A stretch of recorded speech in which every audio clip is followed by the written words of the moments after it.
Alex and Leila Hormozi have become the ultimate power couple. Together, they made over $100 million by their early 30s, and today they're sharing the secrets behind creating a successful relationship. The single most important decision that you make of all decisions in life is who you spend your life with. Building a multi-million-dollar business. Right now, it's pacing just about $250 million a year. And how finding the right partner could be the best or worst investment you will ever make. Yeah, you should learn how to do this. Like, let's build a fucking business. On this episode of The Iced Coffee Hour.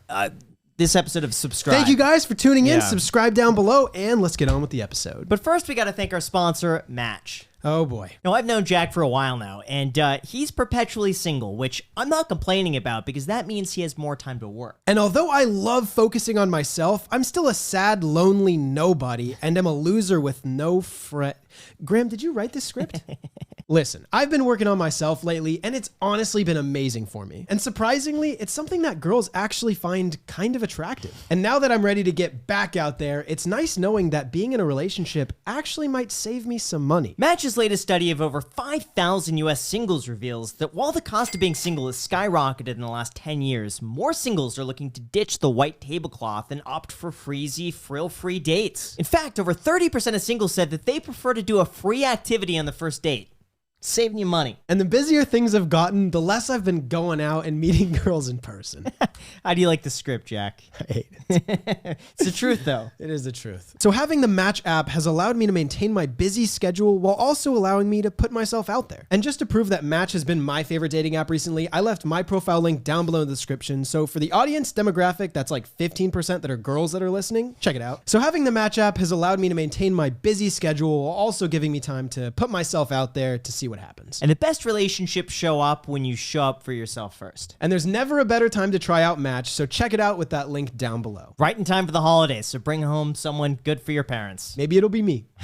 Okay, Thank you so much, Match, and back to the podcast. Hello, we are Alex and Leila Hormozi. We run acquisition.com, which is a private equity fund firm that we just privately manage our own wealth. Sounds really egregious when you put it like that. Yeah, we have portfolio companies that does, right now is pacing just about $250 million a year. It's been a crazy journey. My wife and I met a long time ago, or actually feels like a long time ago. It wasn't that long ago. How long ago was it? 7 years? Yeah, 7. Yeah, but a lot has happened since then. So yeah, I'll give you the quick rewind up to the present. So I was a consulting bro who did really well in school, did the consulting job, did my 2 years, was going to go try and get into Harvard, scored really well, realized that I wanted to be an entrepreneur in the 2 years of business school and the cost associated, I couldn't pencil it out. I was like, I could take that money and do 2 years and probably make the same money or more. So I decided to go that route.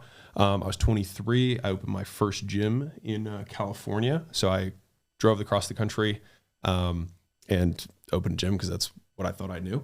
I didn't know anything, but I thought I knew a little bit about fitness, knew nothing about business. And that was a rude awakening for me. Slept there on the floor for the first 9 months and then was able to kind of figure it out as I went. I talked to gym owners every single weekend. I would fly out or drive out and just harass them to teach me more about how to run the gyms. Learned a ton. And then from there, every 6 months after the first 9 months, I opened a new location until we had 6. And right around then is when Leila and I met. So I had, I think, 5 locations when Leila and I met. I had just spoken at an event because they had heard that I opened each of my gyms at full capacity. So marketing guy had heard about this thing that I would do, which I'd run these big promotions and I'd pre-sell the whole thing, and I would use the cash from the pre-sales to actually pay for the actual whole facility. So I never took cash out of pocket, which is why I was able to open them so fast. And he's like, dude, you got to speak at my event and tell how you did it. So I spoke at this event. And after I got off stage, and I was just hoping I wasn't boring people, and I got mobbed. I've never been mobbed. Still to this day, I've never been so like people were in the bathroom with me. I was like, this is a lot. Wait, what do you mean they were in the bathroom? It took me an hour to get from the stage to the bathroom. So they were following you into the and bathroom. they just want to ask you a question about business or gym business? Yeah. Or? It was fitness business in general, but mostly fitness stuff because that's what I was like, here's how I'm getting 30 to 1 back on. I was like, every dollar I put in, I get $30 back, and here's the ads. And I didn't know how presentations work. So I was just like, this is what I do. And they were like, hey, I want to sign up for whatever your thing is. And I was like, I don't have a thing. This is just what I do. These are my numbers. And they were like, you have to have something. Can I pay you for time? And I was just like, no, I don't want to tell anybody what I'm doing. I just made this presentation and go away. But I got 100, literally I had an Excel sheet to manage the 100 business cards I got from just that speech without wanting to. And I met Leila, I want to say that week. I was like right after, like literally the week after on Bumble. Okay. Yeah, on Bumble. Yeah, so you can probably pick it up from Bumble. Or you DM'd me. Let the record show. That's because back. How was your experience with Bumble, by the way? I mean, better than leading up to Tinder. it, yeah. You know what I'm saying? What happened on Tinder?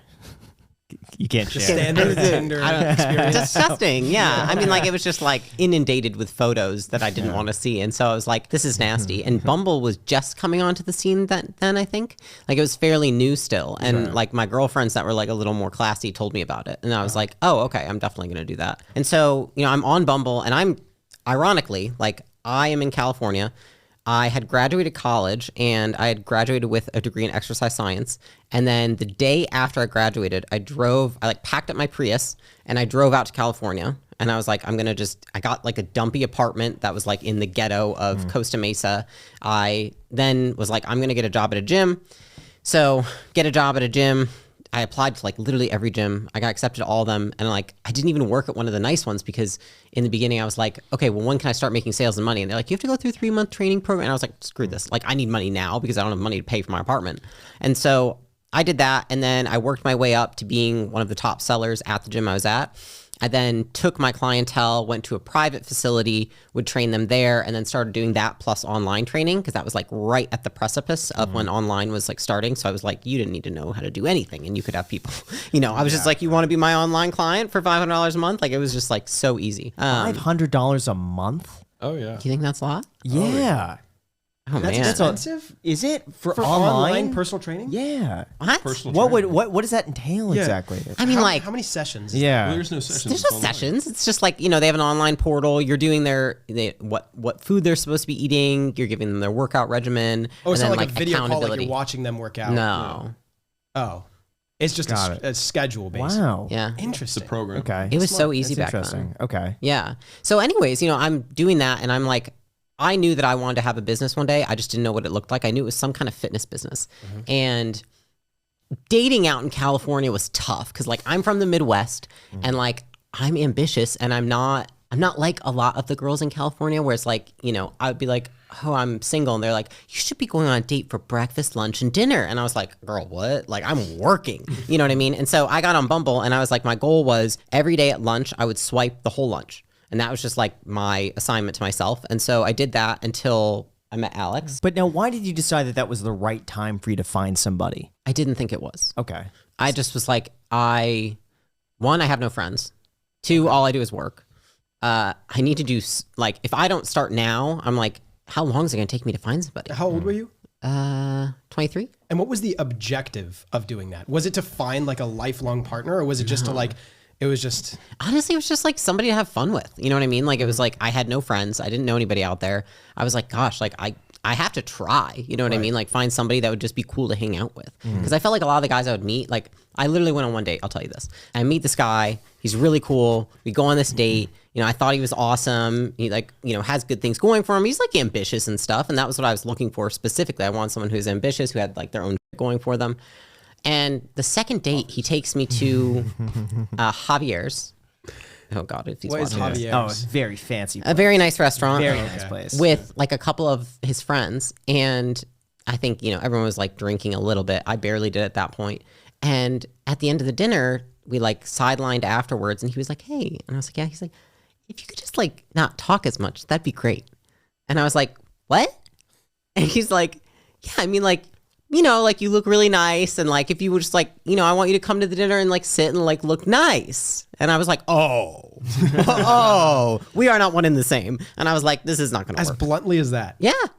And that was Holy like, mackerel. that sums up my dating experience in Newport Beach, California. Was like, why can't you just shut the fuck up and look pretty? They wanted that was trophy-wise. That's what everybody wanted. Okay. And I've just never been that person. You know what I mean? Like when I moved there, everyone's like, I'm trying to get clients, for example, and they'd be like, hike up your shorts, pull down your shirt. And I was like, what the? I was like, I will win off being so good at business, not off of showing off skin. Right. And that's just always what I've been. So that was my experience up until Alex, was just a lot of that. And then I was like all skin, all the way. Pulled it down. Yeah. I got a question. So were you guys paying for Bumble Premium, like the advanced one? I don't think that existed. Did it not? It did. It had just. I remember it had just like started. Really? I didn't because I was like, I don't need unlimited looks. I was like, I'll play on steroids. I'll play natty. Like I'll go. Yeah. And you were not paying for it as well? No. Interesting. Okay, so you guys know Andre Jick, right? Yeah. Andre, the finance YouTuber. He basically came to me and he's like, hey man, I know you don't pay for apps because I have, I got them all. And he said, but you should. It's a numbers game. And if you just swipe and swipe and swipe, you have a higher chance of finding a right match. And they also show you who likes you if you pay for Tinder Platinum, which saves you copious amounts of time, right? And it's worth it if you average out your, the value of your time and the time spent on the apps. If you don't have it, it's worth it. Yeah. So I think it makes sense. We're just both cheap. I think I was super cheap back then. So like, I just don't think I was like, oof. Fair enough. Do you remember swiping on Alex's profile? Mm-hmm. What was it like? What set that apart? Well, it was a picture of a guy with a six-pack. Oh my god! No, that was the in the water. Yeah. In the water with sunglasses on. It was not like in the mirror. I was like at the beach, literally in the water, half submerged. So someone else took the picture. I was like, I had some floaty or whatever that I was like moving, and someone just had it like. Can you tell us? Was that? It was an old picture, okay, which I realized when we met. No. Yeah, so that was who it was, but it was like fitness and business. So it was like own 5 gyms, fitness, and then like something else. You remember? I'm cheap sure. bourbons, expensive steaks. Cheap bourbons and expensive steaks. I can get behind that. Yeah. Sure. But I was like, ooh, business and fitness. Like that sounds like me too. So that was why I swiped. Yeah. And then he messaged me immediately after I messaged him and was like, we should get off the app. Let's talk on the phone. And that was actually what I appreciated the most is I was like, I'm so sick of these guys that have like so much time to waste, like talking on these apps, not actually like moving forward to a date. I was like, this is just like lame. So I actually really appreciate that he wanted to talk on the phone. But first, we got to thank our sponsor, Ridge Wallets. I don't know about you guys, but I've had way too many wallets to count. And every time I get a new wallet, it ends up getting really bulky and the leather starts wearing out. That's why I'm really happy that Ridge Wallets reached out and sent us some of their wallets. Ridge Wallets are the perfect combo of sleek yet durable. I've been using the wallet they sent me and I love how easily it fits in my pocket and how good it looks. They've also sent a key case, which I've really wanted, and it's easy to use. And that helps me not look like a janitor everywhere I go. Plus, as most of you know, I have a lot of credit cards. My biggest concern was being able to use all of them and fit them in a wallet that's as sleek as this and not have it just completely break. But I was pretty surprised that Ridge Wallet actually fits up to 12 cards, which, hey, that's more than enough. It's also made with RFID blocking technology, so it protects you from digital pickpocketers. And guys, the Ridge team is so confident that you'll like their product that they'll let you test drive it for 45 days. There's literally no risk. You could send it back for a full refund if you're not 100% satisfied. But trust me, I never knew I needed a nicer wallet until I got one, and now I can't live without it. So like I said, I've been using the Ridge wallet for about 3 or so weeks now, and I can't emphasize enough how much I absolutely love it. Strongly recommend you guys check them out with that link down below. There's also over 30 styles and colors, including carbon fiber, which is what I got, and burnt titanium. So get the best offer right now with the link ridge.com/coffee, and you can save up to 40% through December 22nd. Thank you so much, Ridge, and back to the podcast. Because I started on Tinder, and I was like, oh, I do not want to be on here. I went on one date without like talking to the girl first, just like via message or whatever. Yeah. And it was like the weirdest date of my entire life. And I was like, I would pay you to leave. Can you please leave? Anyways. Well, wait, can you tell us what went wrong with it? Oh God. It was, so this was the first date I went on after being in a 5-year relationship. There were no apps. Like I didn't know any of how this world worked. So I had texted with this girl or whatever. And I was like, hey, I lived in a really nice condo. I was like, oh, there's like this whole pool thingy area. Like we can meet at my place and then we'll like go hang out there, grill, whatever. Middle of the day. So I wasn't trying to be, sketchy or whatever. I now realize that it is incredibly sketchy for a girl to just meet a guy at his place on the first date without a conversation. Right. So like, that's who I was dealing with here. So she just shows up at my door. I let her in, and I still only think about this in retrospect. And we have probably the most awkward, weird exchange. Like, I don't know what to talk to you about anything. And then this is maybe like a 45 or 60 minute date. And then she was like, hey, do you have any food? And I was like, yeah, I've got like leftovers. And she was like, was like, do you want food? And she was like, yeah, that'd be great. She was like, I got to go up to LA tonight for dinner. And I was like, and then it like became clear it was another date. And so I was like, okay, so I'm lunch. Got it. All right. So how do you know it was another date? Couldn't it have been like friends or family? You know what I mean? Like, sure. I'm guessing she also was hungry in a different way. And that's why she was there to eat lunch. So anyways, I like literally heated up leftovers. I gave her a plate. She ate it. Like, she was hungry. She ate the whole plate. And then I was like, bye. You know, like, did she not leave you a tip? I mean, I feel like I should have had one. Yeah, it's gratuity of some sort. So, that was my first online dating exchange, and I was like, "This process is broken." How did you kick her out? I was like, she finished. Yeah, she finished. She finished and then left, right? You know what I mean? And so I was like, finish your plate. So anyways, that taught me a really important lesson, which is I was like, no more dates without a phone screen. And so I would get on, and within 2 messages, I would say, hey, I have lunch at this time. I can call you at that time while I'm on my way. Like, what's your number? And 4 out of 5 times the girl would be like, thank God, like, I don't want to talk on these apps all day. And then 1 out of 5 times it would be a ghost. So that was my metric there. And so I would get on the phone and I would just do a phone screen. So I was just like, hey, you know, how's it going? What's going on? Whatever. And so what happened though, and I think the reason my like close rate was higher was that I would go to the date with like a first date out of the way. So we'd have like a 15 or 20 minute call. And so I'd be like, oh yeah, right. Cause your brother, he's in Iowa and he's a medical engineer. Yeah, totally. And so there was just more rapport and more like feeling of familiarity. And so anyways, that became a mainstay in the process. And I would always do froyo for the first date if I could, to have a low commitment so we can back out in like 5 or 10 minutes if it's like not good.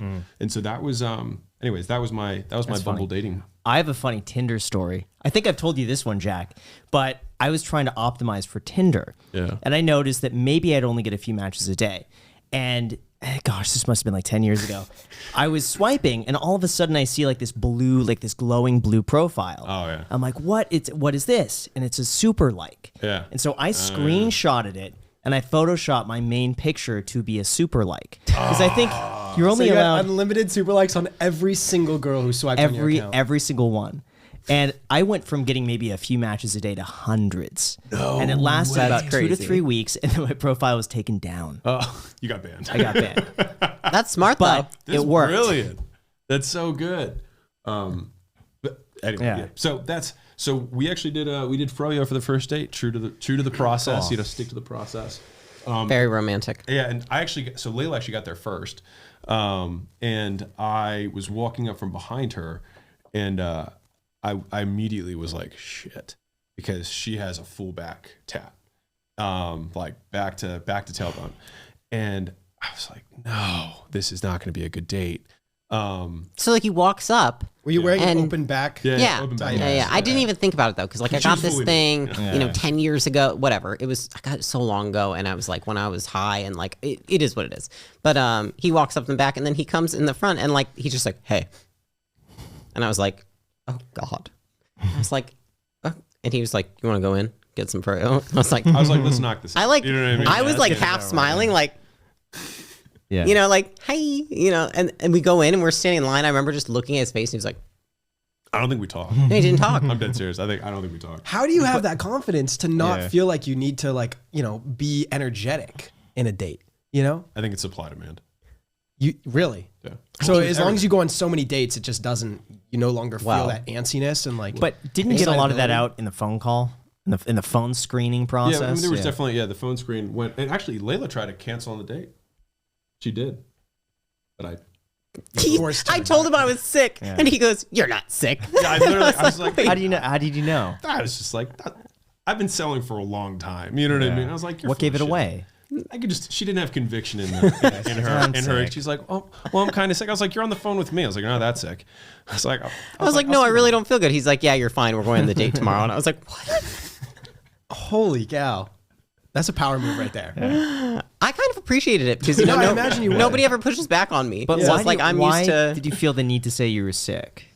Like, what made you hesitant about that? Yeah, I think I was hungover because I went out and partied the night before. God, so you weren't feeling well then. And I was like, I just don't want to. do this. Like, what do I care? Like, listen, I've had so many bad dates at this point. Like, I'm pretty sure the one right before that, the guy like tried to sneak me into a movie without paying. Like, it was just like, it was bad. He tried to sneak because he wanted to save the He wanted to save money. And how, did he end up doing it successfully? We went in. I was like, wait, don't we have the ticket? He's like, no, I have this special pass. And I was like, okay. And you got in. And so we went in, and then the security came up to us. No. And they were like, you need to leave. You snuck into the movie. So I was like, wait, did you? He's like, oh, well, I was just trying to save a few dollars. And I was like, man, like, it was just like. Also, movie first date. That's I don't know. Decision. I'm with you on that. Yeah, Part of me thought that Alex might be like a little bit of a sociopath when I talked to him. So I was like, I don't know, like the way he's talking and everything, like it sounds a little sketchy. Yeah. So that was honestly like my inkling as well. And then, turned out to be true. So yeah, there you go. So what happened with the tattoos? You're in line and you're just not saying anything? So, no, I mean, yeah, we weren't saying anything. And then I also tend to be a little bit of a hangry person. So like if I don't eat for a while, I am not as friendly. And so I started a couple bites of froyo, got a little sugar in my system. Then I was like, all right, tell me about you. What's going on? And then, it warmed up. You know what I mean? And then we had a great conversation because she wanted to talk about business. And so I was like, great. And because the vast majority of my dates was always just like me expending a lot of energy pretending to be interested in whatever they were saying. And I was like, I don't have to pretend to be interested in what you're saying. This is great. We're going to talk about what I want to talk about, which is business. So I'll talk all day. And so we talked for like 4 hours. We like went on a walk for we walked like 2-something miles, like just talking, and which I had also read was a way of increasing trust faster because people trust inherently people they travel with. He told me that while we were walking. By the way. He's like, listen to what I'm doing to you right now. I was like, I'm increasing rapport faster. I was like, let's go for a walk. And was there a certain like aha moment where you were on the date and you're like, okay, this is good. You check all the boxes and we're good to go. There had to have been for you because you came to my car right after. Yeah. So I had to go to a dinner, just a friend's dinner. And I was like, hey, I actually need to buy steak and stuff for this dinner I'm going to go. So I was like, want to grocery shop with me for like 30 minutes? Because we were like in a retail shopping center. Yeah, got it. And she was like, okay. And so then we shopped for like the last 30 minutes or 20 minutes, whatever it was to get the steaks. And then I was like, hey, this was fun. Let's do this again. And then he called me that night. Yeah. And then we talked for like 3 hours. Yeah. 3 hours. Yeah. And then after that, the thing that made this relationship. Business? Yeah. You're talking about just all business. And honestly, we talked about a lot of stuff, I think, in the very beginning. Like views on everything in life, essentially. You know what I mean? Like just perspectives Your in general. values. Yeah. Yeah. Okay. 100%. Was there anything romantic at that point, or it was mostly just like, hey, we hit it up? You're smiling and you're shaking your head and you're smiling. I was thinking about in the pool. Do you remember what I said? Oh, yeah. Yeah. No, there was not romantic vibes in the beginning, which is like weird because like we're like physically a very compatible match and everything. But like, I think we were just like, for me at least, I was like, it's just so nice to talk to someone that I actually want to talk to. Like, I was like, I want to keep talking to this person. I'm just so interested. That was the word. It was like, I'm so interested, more interested than I am concerned with like anything else. Yeah. Like, yeah. And what was it that you said in the pool? So it was our second date, Yeah, it was our second date. right? Yeah. And we were in the pool, and I was just surprised because I think by then we'd gone on to, this is our second date. Was there a second date? And he didn't try to kiss me on the first date. And then we're on the second date, and we're like in the pool playing around. I'm in a bikini, and he didn't try and kiss me or anything. And I was like, I don't understand. Why is this guy not trying to kiss me? So I literally looked at him, and I was like, I just feel like I just kind of get just friend vibes.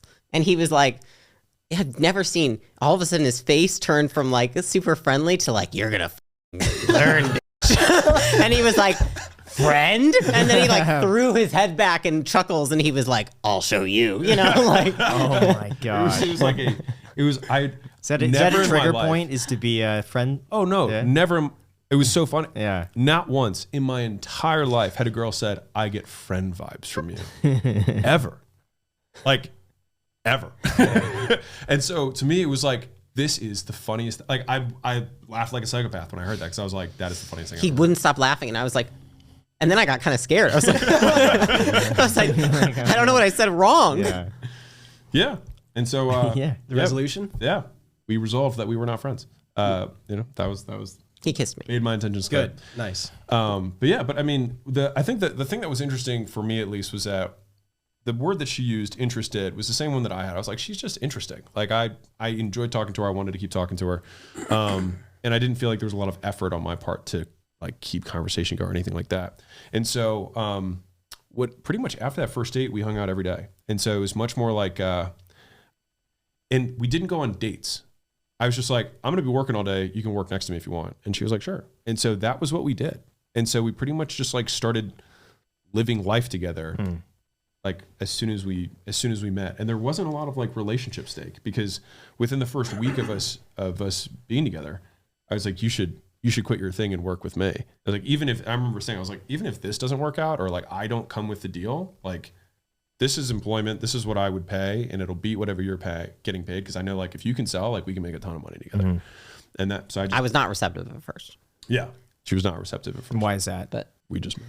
We just met. I mean, you know, how that's long it. into it? Like, It's how all long your did eggs you in know one each basket. It was like a Right. week into It was it. only They a week. started Yeah. suggesting. Oh, yeah, it was like- Relationship Yeah. and career. In Yeah, one. at the same time. Yeah. Yeah. Yeah. And, you know, he pointed out that like everyone's, the options that I had were like people trying to basically like monetize me. Yeah. And he's like, you're bringing everything to the table. And then he's like, but come work with me. And I was like, well, he's like, yeah, but you'll make way more money. So it took like a few weeks. You know? Yeah. Okay. I mean, and that was where I was like, I have this new idea. And that's because I had just spoken at that event, to go full circle. So I just spoken at that event. I had all these business cards, and I was like, I think I could make some money doing this. Like just figuring out how to like help other people like launch their gyms. And so I was like, I'm gonna start this thing called Gym Launch. And like the next time she came over, like I had all the docs and the bank accounts and everything, like it was all set up. And she was like, you're gonna do it? I was like, yeah, I said I was gonna do it. Like, let's go do it. But she still wasn't like sure, because she had a full book of business. It takes like a year or 2 years sometimes to build up a full like training roster. And so she already had that. So it would be like significant cost or risk to walk away from that. And so I was like, well, I'm gonna go do this and I'll come back and let you know how it goes. And so I called her every night while I was doing these launches. And so I did 3 launches in like, I want to say like 6 weeks, something like that. It was like 2.5 weeks. It was definitely longer than I was at Josh's for 2.5 weeks, and I did 3 launches. So I feel like it was 2 weeks. it was like 6 weeks. And so, and then I flew back, and she picked me up from the airport, and she was like, you have to take me on a date. Because I hadn't taken her on a date. And I'm like, I was like, I need to set some standards here, which is like, we've been going to Panda Express and Chipotle every night. And like, as nice as those are, I was like, we should go do something that's like cute and fun, Chick-fil-A's flowers. Where did you guys go on the date? The Cliff in Laguna Beach. Yeah. Okay. And as she picked me up, I was like, hey, I know I promised you we were going on a date. Gotta do this one thing first. And she was like, dude, seriously? She was like dressed up, ready to go. And I was like, so I poured her a glass of like whiskey or something, and then I poured myself one, and I taught her how to process payments. And so I took out this fat stack of contracts, and I was like, can you just help me process all these? And so we processed, like 45 minutes later, we had processed like 120 grand or something like that in an hour. And I knew what I was doing. And so I was like, so like, you want to do this thing with me? And the first question she asked me was, is this legal? I didn't know. You also have to understand context, which is like Alex's apartment at the time, for example. Like you walk in and it's like pristine, clean, with like pictures of animals and killing positions on the walls. And then like in the fridge, it's just like Diet Coke and yogurt, and he drinks egg whites out of a carton while he's drinking whiskey. Like, I'm like questionable. What taught you that was a normal way of like life? Well, I didn't think it was a normal way of life, but I didn't want a normal life. You knew it. Well, yeah, I mean, I had Coke Zero, I had Red Bull, I had Greek yogurt that was 0%, and I had egg whites, and then I had Johnny Walker Black. Is Coke Zero that unhealthy? Because I've been getting into Diet Coke lately, and I hear like a lot of people tell me like it has, what do they call, carcinogens in How it. smart are those people? Sorry. I don't know. That's the thing, I know nothing about nutrition, so anybody's probably smart comparatively. Let's blow up the comments. It's fine. It's fine. You could smoke it's better, one though, cigarette just a not week to and it drink wouldn't be it, unhealthy right? for you. Sure. Really? You can drink water all Maybe day. I'll get into Great. that. Yeah. It's also better to like not drive in cars, only walk everywhere. Like don't smoke, don't see people, like live in a bubble your whole life. Rub your face in the and dirt then every just morning. Not live. But if drinking a Coke Zero is the thing that you're like most concerned about in your life, and you're doing everything else, you know what I mean? The big obvious stuff. Like the people who are upset about like Diet Coke and Coke Zero are the ones that like don't even work out. And I'm like, dude, why don't you just like shut the fuck up? And you're a very clean person just in general. I'm neat. I'm tidy. I don't like stuff out. Well, you pick up after me, so now it's now like my. Now you don't own- have to be. Yeah, Right. but like with myself, like I would spend a lot of effort to not make a mess, so I wouldn't have to clean. So I would like eat over the sink, the same cup, That's two what I plates. did. Yeah, because I Did the didn't same want thing. crumbs One plate, everywhere. Yeah, one fork, one spoon, one bowl. That's it. And I just wash it as soon as I'm done with it. simple life. Yeah, it I worked loved out it. fine, Yeah. and I would always just put water on it. And Yeah. as soon as I would eat the next meal, I would just because it was like Yeah, it was easy. exactly. One wipe, and then I'd put That's my. funny. I did the exact same thing. Dude, it worked fine. And then I had all the animal pictures on the wall of like in killing and attack positions because like I was really hardcore at the time, like more than I am now. And I was just like, I always want to be reminded that I'm either the predator or the prey. I was pretty hardcore. I can't even. He told me this. Intimidating? Doesn't that make you feel like the prey now? Like, I was like, well, I'm not the prey. No, I couldn't even take it seriously. I was like, I remember he told me and I started laughing and he was like, what? And I was like, what? You know, like I don't know. I thought it was quirky. Yeah, it was definitely quirky. But I was like, it wasn't for her. You know what I mean? It was for me. And so for me, it was like, if I didn't want to work or whatever, I would just like, everything around me was like, keep going. You know what I mean? And so, and that was the stage I was in business wise. Like I was very much in the like, I have to grind, I have to work a lot phase. And so and that's why it worked out with us because the biggest reason I believe that among the biggest reasons is that Leila never tried to change me. And that was something that I felt like was a constant in the majority of the other relationships that I had was like, you're here, I'm here, let's meet in the middle. And that's why I have such strong stances on compromise because I don't think you can compromise on you. You know what I mean? And so I always felt like I had to be less than or a different version of myself in order to like make the relationship work. And I also was in a season where like I just gotten out of a long relationship. So I was like, I'm not really bending the knee to anyone for anything. Like I'm not compromising. If you don't like my schedule, then cool. Like I'm not going to stop living how I live. And so she just kind of like oriented herself around me and it worked just amazingly well. And I got to do what I want to do all day, which is work. And it was great. How did you feel about that? Did you feel like you needed to compromise or bend a little bit to fit Alex? Or what was your side of things on that? No, honestly, I think we got really lucky because I was kind of always the same way, which is like, I'm not going to like be less of myself and like less ambitious and less career oriented for a man because that was what typically they wanted of me. So I actually really liked the fact that he wanted to work all the time because I was just finally somebody that didn't tell me like, oh, you need to go do your hair and look pretty. Like it was someone who's like, yeah, you should learn how to do this. Like, let's build a fucking business. Like, let's do all this stuff. Like, I just loved that he believed in me so much. And I think most men that I had dated up until that point, I'm sure they believed in me, but I don't think that they wanted me to ever be any better than I was because they were worried that it would be better than them. Where do you think that independence came from?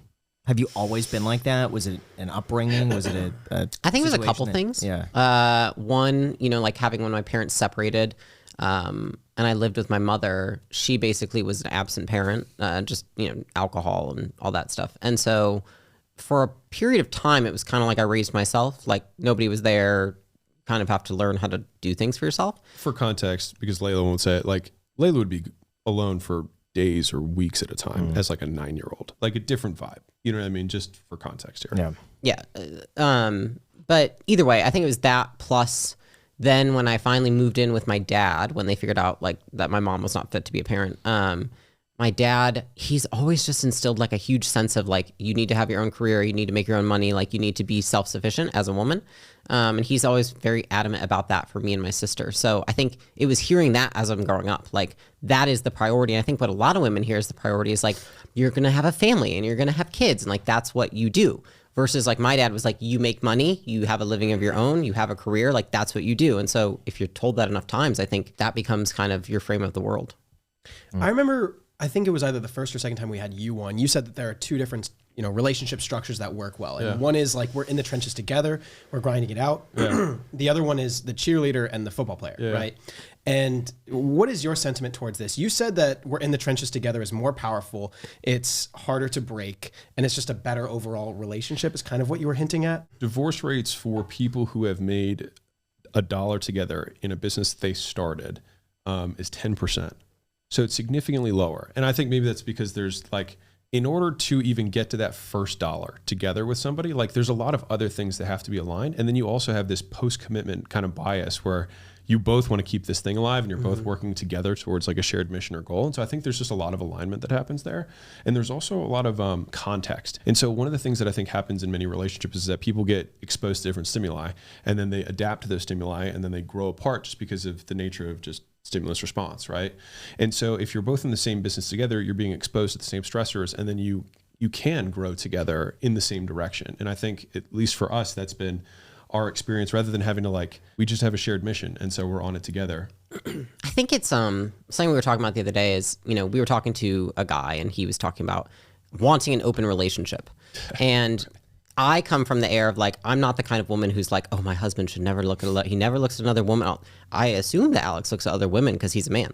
Like, that is what men do. And that's like how we're wired. Like, we're humans, right? That's a human thing. And I think what I subscribe to is that if you want a relationship to last, then you have to create more reasons to stay with the person than to not, because there's always reasons not to be with somebody. Freedom, autonomy, you want to go bang other people, whatever it is, right? It's like we have all these human instinctual things that are pulling us in one direction. Can you create more reasons within your relationship to stay with that person? So if you work together, if you're on the same mission together, if you have the same values, if you both like fitness and nutrition and like all these things, those are all the arguments as to why you want to be with that person. And I think what happens, a lot of relationships, they just don't have much of an argument. It's like, cool, we like each other and that's it. Like, I could go 10 other people.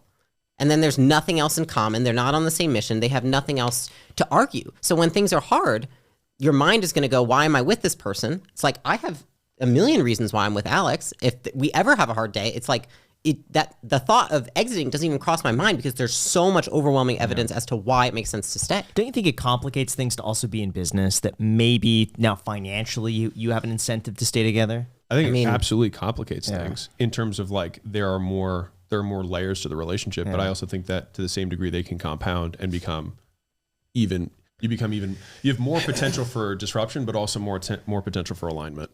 So I'll say this, which is like me and Alex when we were dating. We broke up for 6 weeks. Mm-hmm. And we talked about in the very beginning of our relationship, like if we're going to get into business together and do this together, then we need to know what it would look like if we weren't together. Yeah. And so when we broke up, we both uphold our end of the bargain. Like we were great partners to each other without being in a relationship. And so like I look at it like this, which is like if you have to worry about the exit, then you shouldn't be with the person. I don't worry about that with Alex. And like we talked about this the other day. I was like, we would just do that again. You know what I mean? Like it would be amicable. And so I think if you have to worry about what it would look like we're going to fight over money and do this stuff, it's like, then don't be with the person. Why did you guys break up? Was that on purpose? It was mostly me. It? Yeah, no, not to test it. No, it was be like, hey, we should test freaking. Let's just see what it's like. See how it goes. How we go. No, it was. I had at the time. This was probably like during the hardest 90 to 120 days of probably my like career besides going out on my own and like starting the gym. Like that was very hard for me, but this was like the next hardest season because like I had lost all the money because of a partnership that person had taken the money out of the account. It was a whole thing. So I'd lost basically all the money I'd had from opening and scaling all the gyms. So like when I met her, I felt like I had high status because I had 5 gyms and I was successful when I was doing these things. And then I lost everything. And then my mom got in an accident. And then, so she was at the hospital and then I got a DUI and a head-on collision. All within a matter of like a month and a half. Yeah. And I just like, and I still had a partnership for a chiropractor agency, a partnership for a dental marketing agency. I was doing the actual launches, flying out, not at home, doing these launches. And then I still had my 5 gyms at home. And so I was so spread thin and I had so much emotional noise that was going on that I was just like, she actually came to me. She almost like broke up with herself. She was like, do you want to not do this? And I was like, yeah, that's fine. That was literally the conversation. I was like, do you want to just not do this? And he was like, yeah. And I was like, okay. How long into the relationship was this? Well, we were living and traveling together at this point. We were in Virginia. We were in a different state launching a gym there together. And 7 months in? Yeah, somewhere in there. 7? Now, how do you feel like a relationship complicated things for you at that time versus just being a business partner? Was it vulnerability or just it's just time? It was no, it's just like there's another dynamic. You know, if we were just business partners, there's not like another dynamic of the relationship you have to take care of. You know what I mean? And what was that like for you going through all of those within a month and a half? How did you come out of that? Better. I mean, I honestly did not have attention. That's all. Like, so that was what I identified, was that I was just way too spread thin. And so I mean, I say this a lot, but like a lot of times, like the life you want is on the other side of a few hard conversations. And so I knew I shouldn't have been in those partnerships, like multiple of them. I was still in the partnership with the guy who had taken all the money. You know what I mean? Like I was so afraid of confrontation. And so I was like, we need to end this. And I was in another partnership and I was like, I need to end that. And then I was in 3 different partnerships across those different companies and I ended all of them. And the difficulty I knew it was going to be a hard conversation because I was the one who was I was the one who was bringing the money in. And so it didn't didn't change my life, but I knew it was going to change theirs if I left the dynamic of the relationship. Yeah. And so that's why I was dreading those conversations. And so anyways, I had all those conversations. I, cut back on my drinking significantly and then just try to like focus on the thing that was in front of me, which was like, this was actually Leila. She was like, dude, the gym launch thing works. Like we should just like focus on that. And I was like, all right, let's do that. And so I'd lost all the money. And then Leila went to launch this big gym in Hawaii. And it ended up being, and so one of the reasons that we got back together was that I never could rely on anyone. And so it was always Alex has to save the game, right? And I was accustomed to doing that. I'd done it over and over again in the business, whatever.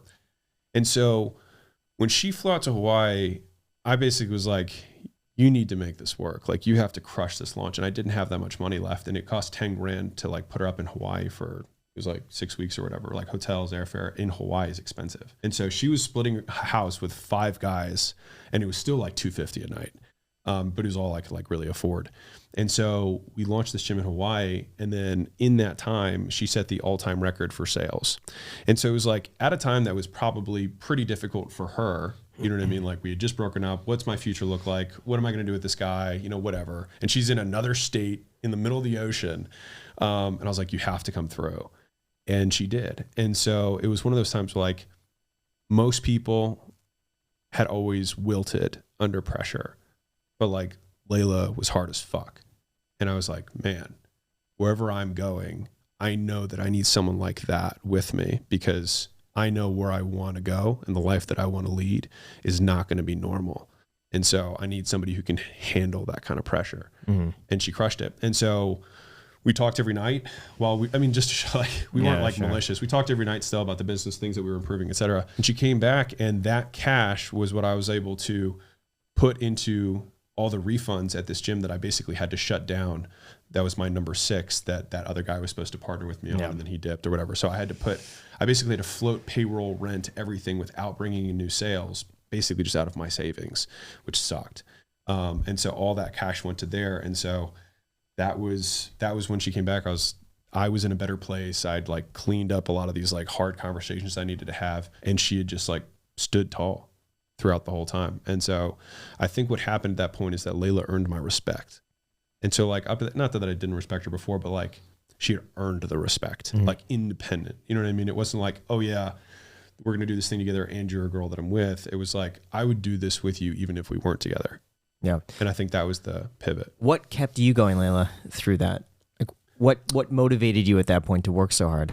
I think I've always worked really hard. Yeah. And so it was just like, I kind of like the moments when it's like you either like, it's an inflection point, right? Where it's like, I could give up and I know what my life might look like. I'll go back home. I've got to go pick up training again. I've got to go do all this stuff. Or I can fucking like pull some strength out of myself and like crush it here. And I think that I was looking for an opportunity to show him what I was capable of, because I think also like Alex didn't trust me fully, I think, to that extent yet. Like in terms of like decisions, like my input, nothing at that point. And I felt like I want to show him like I'm really fucking capable. And I remember thinking that to myself, like he doesn't understand. Like I get it. Like I can do this. And I think I looked at it as like, I want to show him what I'm really made of. And so it worked. Yeah. And then if I didn't, then I would have still made a lot of money. So it's fine. Yeah. Sure. Yes. I mean, when she came back, I think the dynamic of the relationship was just, it was different. It was better. It was just like, all right, like game recognized game. Like, all right, what do you think about this? So it was much more like before that, it was very much like, this is what we're going to do. This is the plan. And after that, it started being like, what do you think about this? This is where I'm at. Like, give me your 2 cents. And so then it became much more of a partnership. Yeah. So it was a big aha moment, basically. Totally. That one was. Yeah. Whatever happened to the guy who stole the money? Were there any red flags that led up to that moment? How much money? So many red flags. Yeah. Can you say? Oh, I mean, so I'll tell you what I was told, which was that I confronted him. I was like, hey man, like you just drained the bank account, which is where I put all my savings to start this new thing together.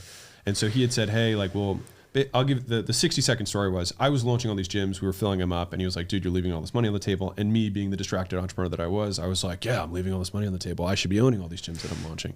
He's like, dude, you launch a new gym every month and I'll just come behind you and I'll staff it up and run it. And that way, and we'll just split it 50-50. And I was like, cool, I don't want to run them. Like I'll just keep launching them and opening them. So that was the deal. But what ended up happening, so I launched this gym. We murdered the launch. Like 370 something people signed up, which is really big for like a gym launch. And I was like, all right, man, like, you ready to run the thing? He was like, oh no, I've got my location. You handle that one. And I was like, whoa, no. Like, I already had my 5 locations. Like, this is not my game anymore. I'm not running gyms anymore. Like, I've graduated from that. Like, I'm not doing this.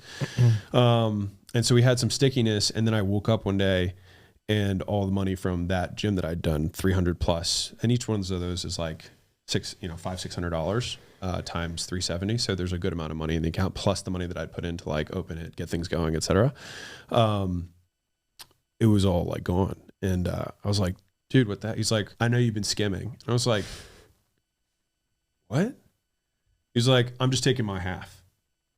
He's like, because I know you have already taken out the other half. I was like, dude, I haven't. What? I haven't. And so I went to a coach, and the coach was like, just show him the math. He's like, just print out the bank statements and go line by line. I was like, okay. So I printed out the bank statements and I went line by line and highlighted everything. And I was like, hey, let's meet up. And he was like, oh, I don't want to see that. And as soon as he didn't want to look at the math, that's when I knew that I had been played. Yeah. And so at that point, and the crazy part is like, were there red flags? He had already been indicted for fraud. I already knew this. And he was like, it was a misunderstanding. And I believed him. And that's one of those, like, you know, what's the saying, when experience meets money and money meets experience, you know, the experience gets the money and the money gets the experience. That was very much I got the experience. So lesson learned. But the thing that, like, I would say as a kudos for Leila is that Leila has Leila's people picker it's dead on. Like, since we've been together, like, in a lot of the reasons that my business has grown since meeting Leila versus before is that she's such a good judge of character. Mm-hmm. Like, I trust people more easily, and I tend to be overly giving. And when I met Leila, it was like this kind of yin. I needed the yang. You know what I mean? I needed someone to balance my like over optimism, over trust. Like, yeah, let's do something. I need someone to be like, do you see him like where he hesitated there? She's like, that was off. I'm really curious about that. What do you look for? Is it just subconscious? Is it a feeling you get? What red flags stand out the most to you? I honestly don't know. I mean, It's just like instinctual. I guess it's different with every person. Like with that guy, it was like the moment I met him, I was like, he just seems like a crook. Like, and you also have to look at like situational context, which is Alex is, when I met Alex and I was like, this is a very bright guy who is surrounded by people that are taking advantage of him, who don't necessarily mean that. They don't mean to take advantage of him, but they can't help it because he's smarter than them and he's better than them. And so they're all getting the better end of the deal. Like, he's doing more work and he's smarter than them, bringing more to the table. And it was really obvious to me. And I remember thinking, like, because I've always considered like I've been a great supporter for people. And so I saw that and I was like, he just needs somebody that like really believes in him and like can advocate for him, like, rather than him doing that for other people. And so seeing that guy and like meeting him, I think I just didn't trust I don't know. I have no idea what it is, honestly. I can't put words to it because I don't know what it is, but like, honestly, it might be because I pride myself on my character. Mm-hmm. So like, my father has insanely good character. I've always prided myself around like, I can't be the smartest person in the room, but like, I can have really great character. And so I look for that in people more than anything, more than like smarts, more than intelligent, like anything. Yeah. I look at character. And so I think it's just, if you look at something all day, you hire for it, you filter your friends for it, you don't talk to family because of it. Like, it's just forefront of mind. I mean, I was just going to add that, like I had every one of the businesses I had started up to that point, except for my very first gym, which I very quickly brought partners into. I always had this like fear of doing it on my own. Right. So I always just wanted someone there. And when I look back on my business trajectory, like all the businesses that I just did on my own, I made a ton of money. And all the ones that I partnered on, I made not a lot of money and was terrible. Mm-hmm. And so like, you know, if you go in 10 relationships and everyone's terrible, it's like, it might be you. So I might've been a bad partner, which is very possible. Yeah. Or pick bad partners, or a combination of those things. But I think when Leila and I partnered up, I trusted Leila.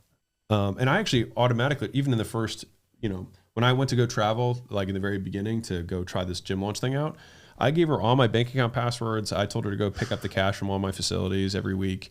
And so she would be handling like 11 grand every week in just cash that she would just like pick up from all the, she'd just drive around and pick up envelopes of like hundreds and whatever. And she would just, you know, and she was just depositing them for me because she was like, this guy's ridiculous. Yeah. And to be fair, it is kind of ridiculous, but like, I just felt like I could trust her. Yeah. Did you ever get sketched out that you're picking up envelopes of cash and depositing them on Alex's behalf? Like that could have been a thing where like now you take the fall for it. No, you know? I don't think so. I think I thought more that it was ridiculous. I'm like, why would you give this to me? Like you've known me for a week. Like that's not a smart idea. And he was like, I just know I can trust you. And I, to myself, I'm like, well, obviously you can trust me, but like, how do you know? You know, it's only been a week. Yeah. So you kind of lucked out in a sense of like you had kind of been taken advantage of by other partners time and time again.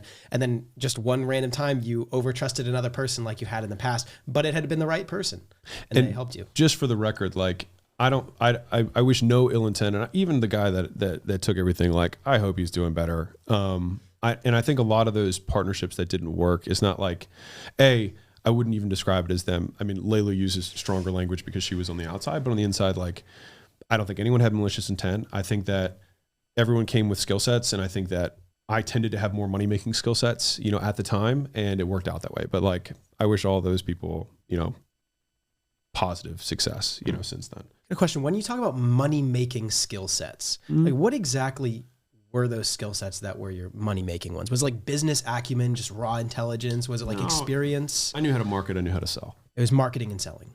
In the beginning, I mean, that's what you need. You got to know how to market. You got to know how to sell. Because if you can't do that, then there's no point in, like, you can't get people to try your thing unless you get someone to buy it. And so it's like, that's the first thing you need is you need to learn how to promote. You need to learn how to sell. After that, then by all means, fix the product, get it better, improve it, et cetera. And then that becomes a much stronger force. But in the beginning, you got to learn how to promote. And what were the biggest contributors to that exact money-making skill set, the marketing and selling?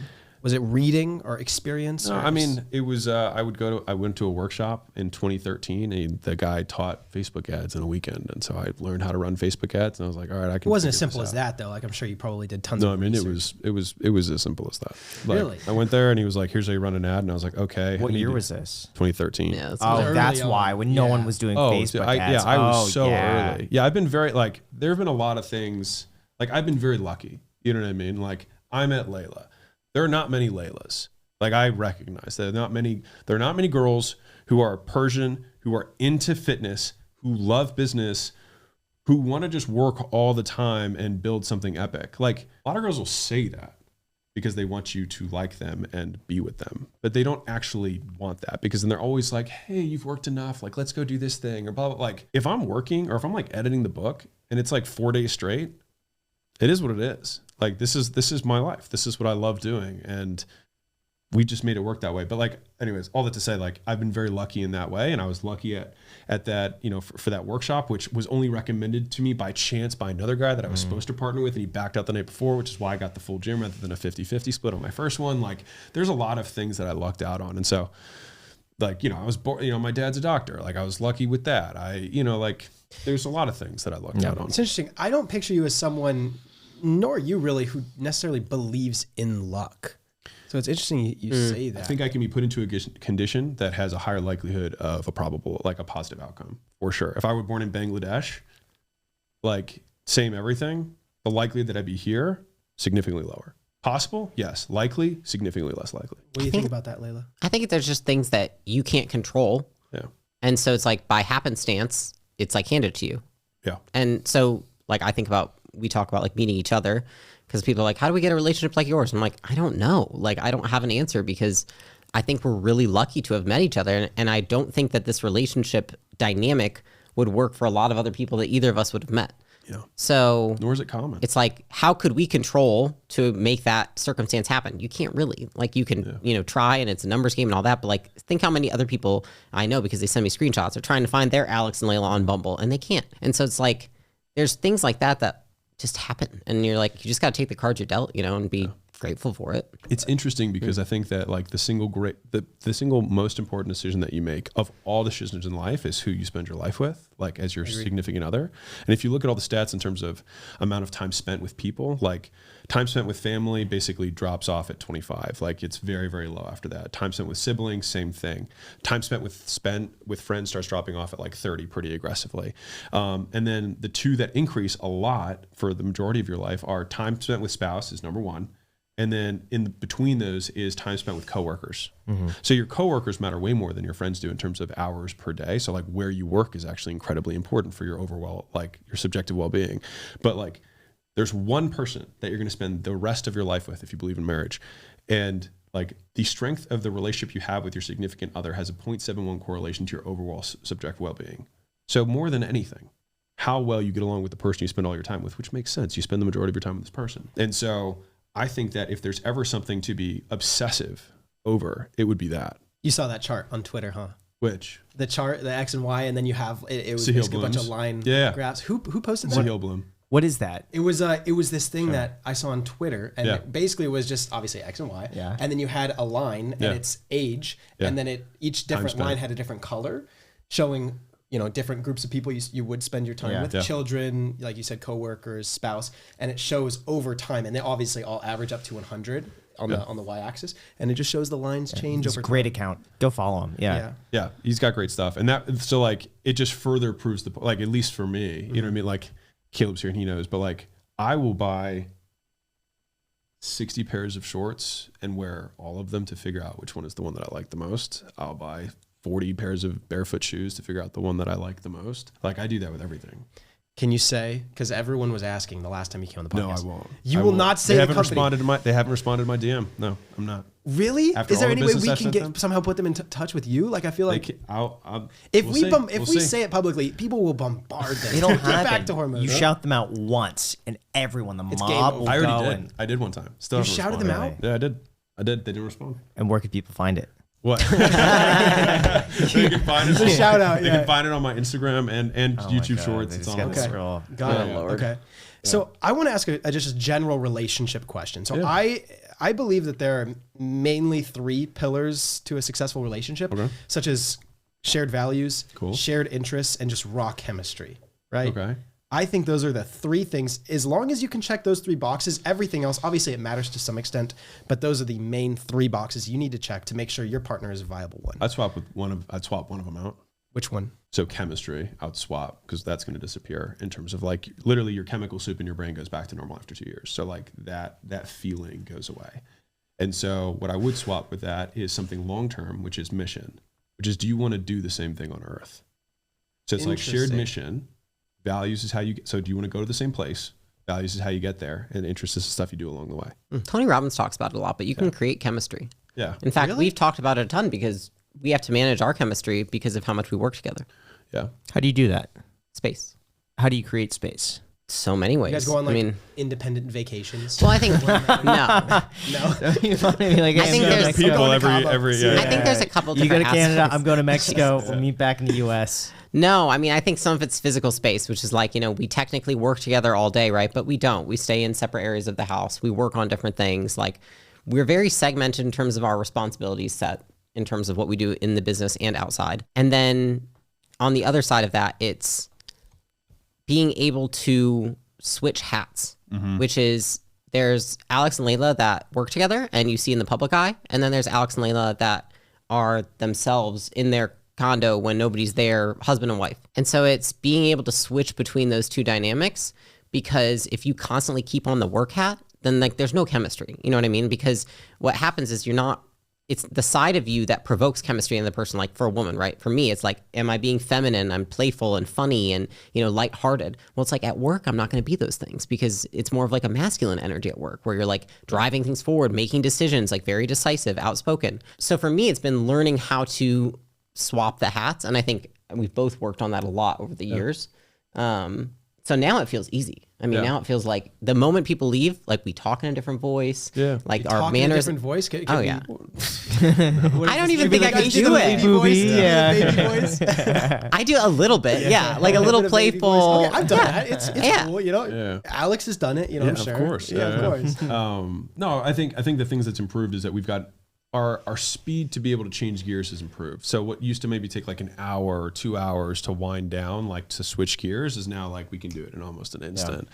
And so that's been like being able to shift energy is really like the crux of it. Like you can feel like right now you have business Alex and Leila. Like this is like we can talk objectively about the marriage, but this isn't like our relationship dynamic. You know what I mean? This is our work dynamic because this is work. You know what I mean? For us, you know what I mean? But when we're you know at home alone, like we're pretty playful. You know what I mean? Like we tell a lot of jokes. We like we'll fuck with each other a lot. Like there's a lot of practical pranks like and stuff. Just like We're really goofy. funny. Yeah, goofy. just a lot of goofy. Yeah. Like we just we're pretty goofy and it's incredibly lighthearted, which is a strong juxtapose against probably what most people see, which is just like hard charging, incredibly stoic-ish. Work hard, play hard. Business, yeah. But what if something's going on with the business between you two? Maybe a disagreement that you have on that. How does that not bleed over and affect that part? We've had disagreements and we've walked out the door and looked at each other and just said, I love you. Yeah. And then we just move on to like, we're not in this disagreement currently. And being in a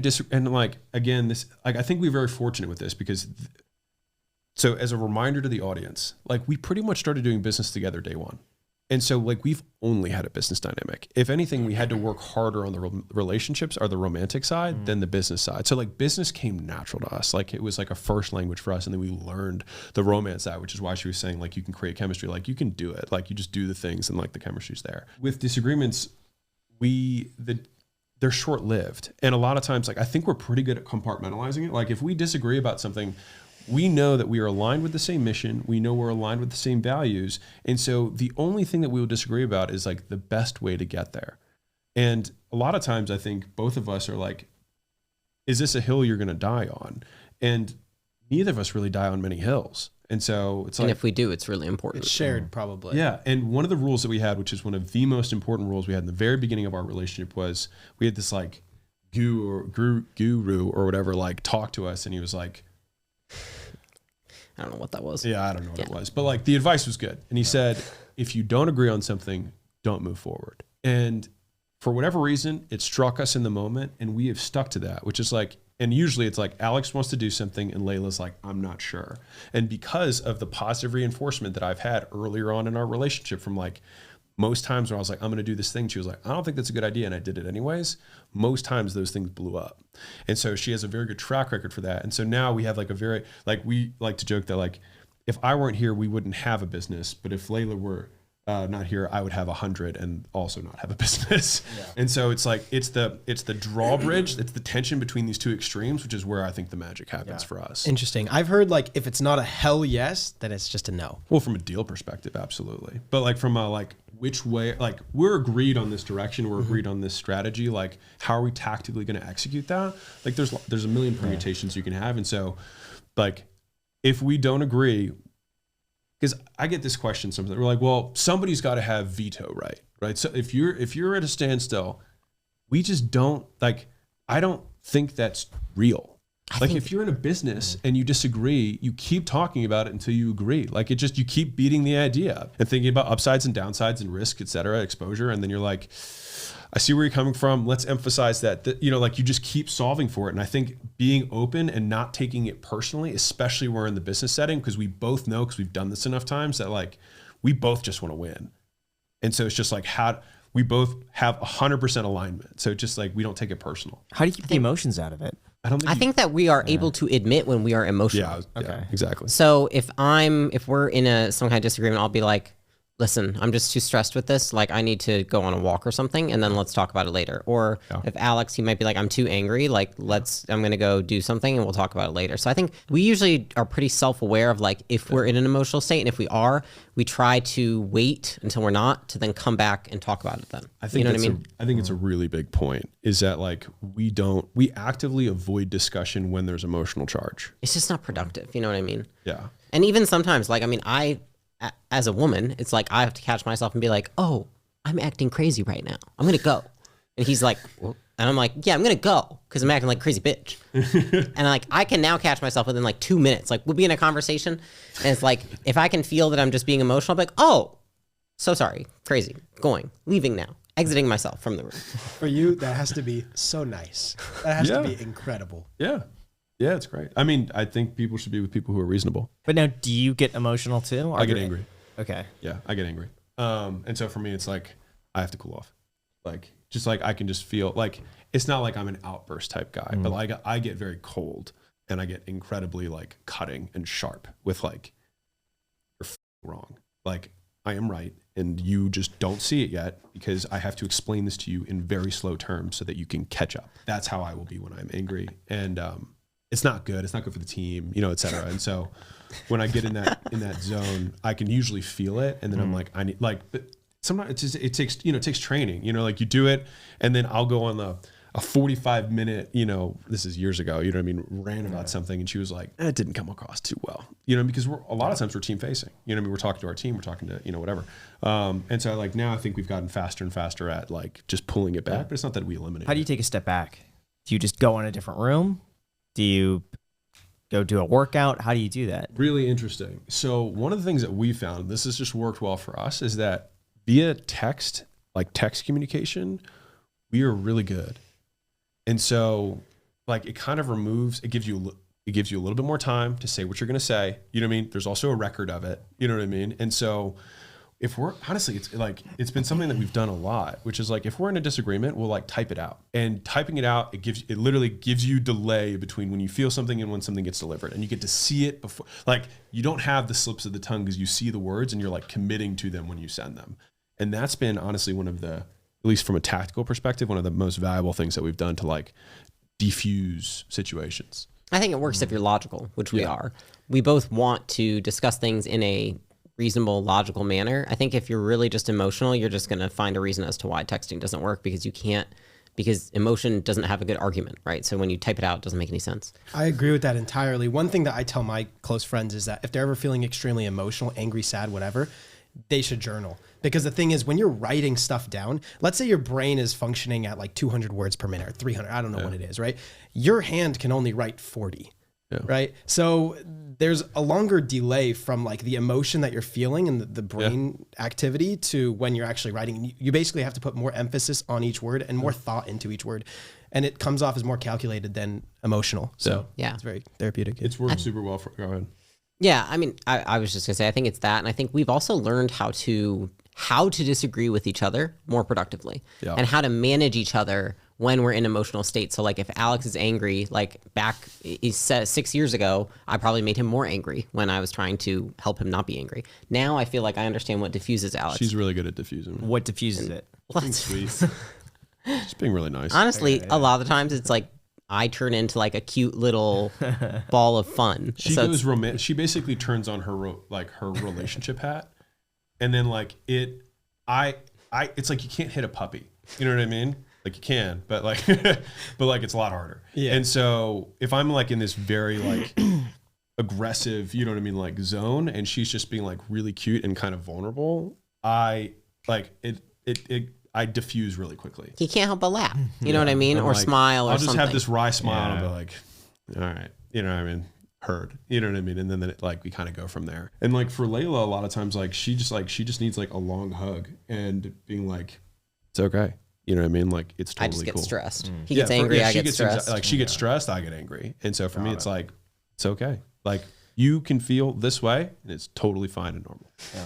When was the decision to get married? 11 months after dating, after our first date. Yeah, 11 months in. Yeah. It was. We got married 6 days later. Well, we had talked about it like a couple times up until then, I think. It's more just like, we looked up one day and I think people in the business were asking us, they were like, are you guys going to get married? And I was like, I don't know. I'm so young, you know? She was 23. And then we started talking about it. We're like, interesting. They're all asking us if we're getting married. And we're like, do they feel like it's not stable? Well, that was actually a big point. They were like, job security wise, like we feel weird, you know, committing to this and you guys aren't even committed to each other. You know what I mean? Like what happens if you guys break up? And both of us were like, we just keep doing the same thing. Like we'll keep running this business. Nobody believes you though. Yeah, no one believes you. But like as a side note for the dudes who are like considering getting a girl into their business, like you have to have objectively been willing to pick that girl of all people to do that role. What I think happens more often is guys are like, man, I want to involve my wife in the business who doesn't really like business. And then they pull them in. They don't give them the respect because maybe that's not warranted because they don't have the acumen for it or whatever. And then they give them kind of a peon role, which that doesn't necessarily breed even more respect, so that they can be like, quote, involved. I think like the role has to be the role that you would pick for that person, even if you had no dog in the fight. Like if you didn't have the relationship, like if we weren't together, I would still want Leila basically running all the companies because she's great at it. It's why we do well. Strictly merit. Yeah, it's 100% merit. And so like we just get the benefit of the fact that like we're also married. But like skills first, like the position has to be earned. So do you think the marriage was in a way to satisfy business partners? Yeah. And so it was the employees. Yeah. And then so I came back. Well, or go ahead. Yeah. I mean, I think it was a mix of things. I mean, I think I wouldn't say the employees are the reason that we got married. I think it was the sole reason we got married. I think it was just like, it just felt like it made a lot of sense. I mean, honestly, that's like what we came to is just like, this makes a ton of sense. Like we're running a business together. We're romantically involved. We're building this thing together. It looks like it's like blowing up. We're like, it just makes more sense to get married than it doesn't. Did you have a contract prior to then in terms of what would happen if you guys split? Like who owns what and who gets what or no? Well, I mean, we didn't have much, but Alex but the did. business was growing at that point, right? It was growing, but I think at that point, did we both have 50-50? I can't Technically, remember. the business was all mine at that point. Yeah, the business was yours at that point. Yeah. I just didn't even, it's so weird because like, I never even thought about that because like literally what I detest is women who take things from men. Like when no, I won't tell that, but seeing that women are willing to take something from a man rather than start over and like get your, like, it was just never even in my mind, like a possibility. You know what I mean? Like I was like, I would rather jump off a cliff than take money from somebody. So I actually asked Leila to sign a prenup because I think I had like 250 grand or something squirreled away. And she was like, sure, whatever. And the fact that she was just like so effortlessly a yes. And I had actually asked a former relationship to sign a prenup and it was like a big deal and very painful and horrible and whatever. The fact that she was just like, sure, no problem. When we were on the way to like get it notarized or whatever, I actually just tore it up and threw it out the window. I was like, we're good. You know what I mean? Like you've risked everything at every single point. You chose me and wanted to do this thing together. Like, let's do it. You know what I mean? And so my proposal, I didn't have a ring. I was just like, I think the actual question was, I think it would make sense if we got married. What do you think? And then here are flowers. Sounds like a very Alex thing to do. And so I handed her flowers and then I delivered How much forethought did you give the wedding or the proposal in general? Was like from start to finish, was it like a week, a month? Was it flowers? I mean, it's funny because like I say what I said earlier, like it is the most important decision, but like so this is countercultural, is that if you look at like the rom-coms, right, that are out there, there's usually like Mr. Right and then like the old flame from home, right? And then they have to like break up with Mr. Right to be with the old flame. But the reason they don't have like sequels for rom-coms is because then you'd have two people who are married and have no reason to be together. And so it would be a very boring movie that would just be like a miserable marriage. And so I actually think that Mr. Right, the one that makes sense on paper, that you have all the logical reasons to be together, is the person that Hollywood should be getting people to get married to. Because when the chemistry fades, you need to have rational reasons to be with that person. Because like when bad days come, and they will, you need to still be like, this makes sense, right? It still makes sense. When it doesn't make sense and you don't have the feeling, it's tough, right? And so I remember I was listing it out because when we were like in this one marriage discussion, I was just like, I mean, you have the cultural background, which is just a bonus. Like I never looked for like a Persian girl, but like the fact that she was great. So she understood kind of the cultural background of my whole family and whatnot. She loved business, which was awesome. And she loved fitness and like being active and eating healthy and working out. And like, that was pretty much the only three things that like were interesting or, you know, and she was kind, right? And like trustworthy and she had character. And so I was like, I didn't see a world where there was a high likelihood that I would find somebody else that had all those things and had already sacrificed all these things to be, you know, to do this thing and had shown efficacy at being good at it. I was like, I just feel like it makes sense if we get married. And she was like, yeah. And so she said yes. And then I was like, all right, I guess I need to get you a ring. So we got in the car, drove to the jewelry store, bought a ring. We both liked the same one. So she got that, drove back, called the pastor, and I was like, when are you free? And he was like, this Wednesday. He's like, are you sure? This is fast. And we're like, yeah, we're good. And so the whole week leading up, it was 6 days from then until we got married. And she was like, who's going to chicken out? And what's crazy is that I had backed out of a wedding, which was really hard, by the way. Super hard. Yeah, expectations on both sides, like invites, all that stuff. But I thought I was going to, like, I thought that I had commitment issues, but it was just that in my gut, I knew it wasn't the right person. And I think that was that's why I commitment issues. It's like, it's just a lot of people haven't found the right person. Like if you don't know, you know, kind of thing. Yeah. And so it just made sense to do it. And so then we got married in the back of a church on a Wednesday night, with no family, nothing. There was like some local friends who showed up, like 5-6 people, and that was it. What caused you to walk away the first time, especially so late in the process?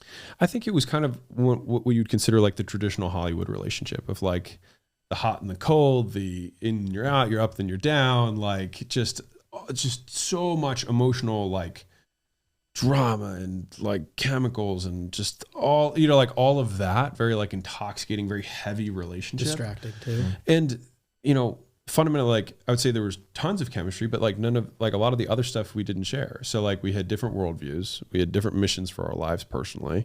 And we didn't really have the same interests. So all we had was chemistry. And so that's why it made it so hard, because you have opposites attract and you have this like, oh, well, if you don't like this and we can't be together, it's like, but I miss you. And you did like this whole thing. And like the relationship that I had with Leila was literally the exact opposite of that. It was just like everything made sense. It was like, this is what I think. It's like, oh, that makes sense. Yeah. And to someone that's been dating someone else for, let's say, a year, 2, maybe 3 years, how do they know to make that final, like, you know, to tie the ribbon to make sure, okay, you are going to be my spouse? What is the deciding factor in that to someone who's been dating someone for a while? I mean, I don't think that there is a deciding factor in this context of, I don't think everyone has to get married. You know what I mean? Like, I think Agreed. We want to get married, yeah. And like we both see ourselves like being with somebody, like we would like to have this marriage for the rest of our lives. Like that's something that we've communicated to each other. But I think a lot of people don't want that. And so I think a lot of people should take one step back and think like, do I even want marriage? And if so, what's the purpose? Because I think that it's going to become less and less popular in my opinion. And there's a lot of people it doesn't really make sense for. Like it really doesn't have a lot of benefits. Particularly like you look at like the decline on birth rates and stuff, like if you're not going to have kids, like if you don't have kids, you don't share business together, you don't share a lot of your lives together, like I don't really understand why someone would get married. How is it for your family? Because I know with the Persian culture, it's very close. So how is it having a wedding and not having friends, cousins, fifth cousins, you know, uncles, aunts, like everybody there? Well, we did that on purpose because we didn't want that. Yeah, we didn't want that. B, like the whole concept of a wedding to me was very like that never made sense to me. Like, why are we going to spend 50 grand, everything marked up 500%, just to have everyone else come there and see everyone for 5 seconds? Like that just didn't make sense to me. And so like we worked the day that we got married, and we worked the next day. Like we didn't take a honeymoon. It was just like we went to the thing, signed the papers, and we still haven't taken a honeymoon. We haven't done any of that stuff. But we didn't tell our parents because we knew that they would be against it. We knew they'd be like, you're moving too fast. This is too extreme. And like, that's how my dad was like, you're always so extreme. You always go so all in on stuff. And I mean, her dad was, you know, not a fan of me earlier on. No, not that he wasn't a fan. Like he would have said it was fast, and he would have said, I think same thing, just too fast. You guys are young. What are you doing? This business thing, it's confusing. Yeah. Slow down. And now they're all. Yeah. Well, no. Oh yeah. My dad loves Alex. Yeah. Now, what about for you growing up? Did you have that vision of having that big wedding and that giant proposal? No, I didn't. I just always thought it was so fake. Yeah. You know what I mean? Like, I'm like, what's the point? Like, I don't want to spend all that money on a wedding. Like, that was always my thought. Was like, why spend all that money on a wedding when like you should be spending that money on the rest of your life being married to this person? Like, if we put that much effort into the marriage, imagine how much better our lives would be. Yeah. But we put all this effort into a wedding. And so that's always how I looked at it. And I think I always just wanted it to be more private. You know, I'm like, I'm not somebody who like loves a ton of attention. So I think the idea of also like having a wedding and being in front doing all this stuff, like that's not comfortable to me. I think I just always wanted it to be like, it should be about us, not about everybody else. You know what I mean? And it's like, I always thought like, it seems like weddings are way more about appeasing other people rather than doing what is authentic to you. And what's authentic to me has never been a huge wedding. It's been a meaningful marriage that is something that's, you know, important to me. And so I like the way that we did it because it was just us, and it was in like, it was a reflection of the rest of our lives and who each of us are. You know, like we don't like doing things like everybody else.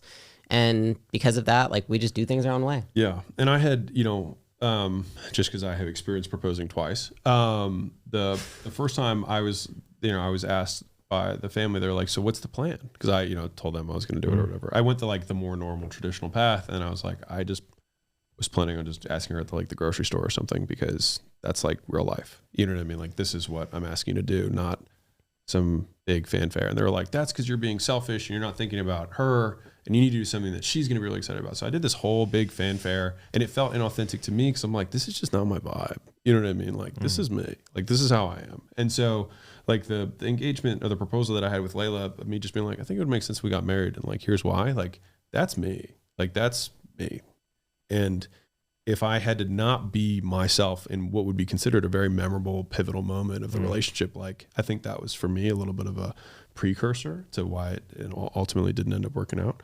I have nothing but love for her, and we've ever been with huge seasons of my life, but like, just long term, I don't think it made sense. But one of the things that Leila and I did that I think was really cool was that in the very beginning of our marriage, we did a lot of, we went through like courses and workshops on divorced and at-risk marriages. So we started going through all these workshops of people who are like trying to figure out their marriage.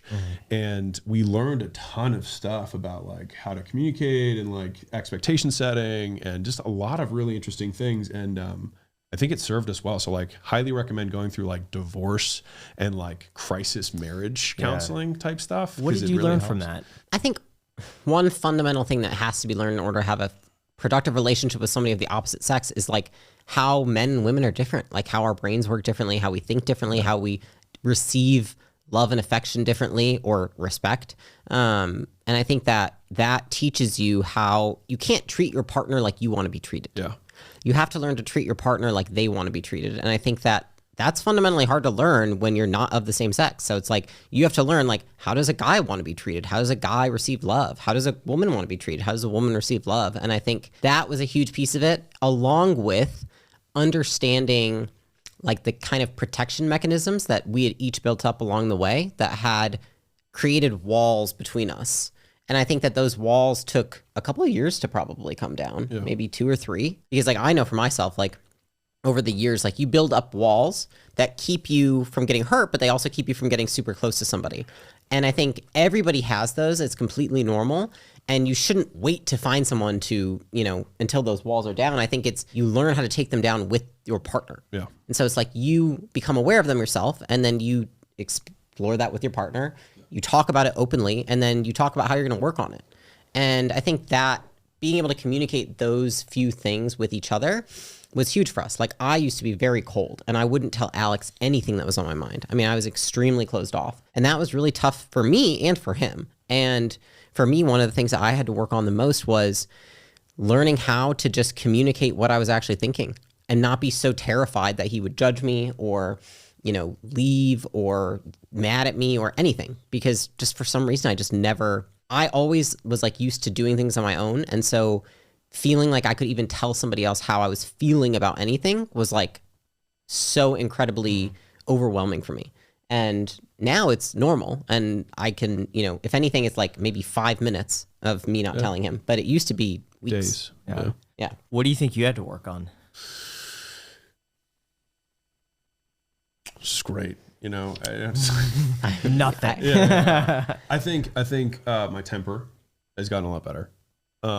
That's a big one. My temper's gotten a lot better. Because I think what it was is like if Alex would get angry, then Leila would recoil. Yeah, it was like, and then it was not a productive relationship. So you worked a ton on understanding like anger didn't work with me at all. Very true. Like, I would just get more aggressive, and then she would just shut down.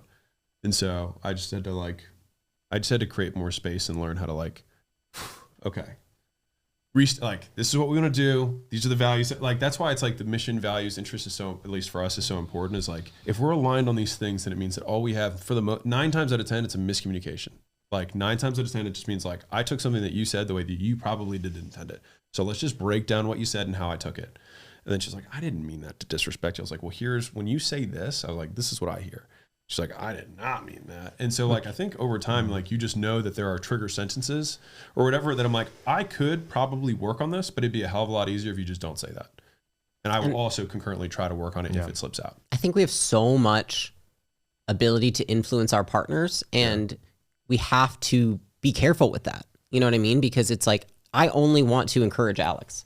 And I'm sure Alex only wants to encourage me, but we can say things and not know that we're discouraging the other person just by our behaviors and our actions. And is it our full responsibility? No, but it's definitely helpful if you know how to positively affect that person rather than negatively. And I think a lot of people in relationships actually negatively impact their partners more than they positively do. And that's why people break up, because if they look at that area of their life and many other areas, they're negatively impacted once they get with that person. You know, it's like they look at the time they got in the relationship, it's like health, wealth, all these friends, everything. And it's like, it all goes down versus, you know, for us, it all went up. I had a mentor. So you asked the question way earlier about like, how do you know if it's like the right person? I don't think there's like a one fits all, but I asked this to a coach that I had at the time who was kind of like basically helping me deal with the anxiety that I was going through when all that stuff was happening. And he was like, just look at your stats. That's what he told me. He's like, just look at your stats. He's like, how are you fitness wise? I was like, is it up or down being with her? I was like, well, she goes to the gym all the time. She like does all the meal prep. Like, it's up. I'm definitely like better because she's there. He's like, all right, well, what about the business stuff? And I was like, well, I was like, well, she makes me money. And he was like, has any other girl made you money? I was like, no. And he's like, well, that's a plus, right? And I was like, okay. And so, you know, we just went down the line of like, what are the things that matter most to me? And like, are they pluses or minuses? And all of them were up. My stats were up since I've been with Leila. And I never like really thought through that. And I was like, oh, like this logically, like I'm better for being with her. And so it was also like, how's your headspace? Are you more, you know what I mean? Or like, are you feel like you're becoming a better version of you or a worse version of you?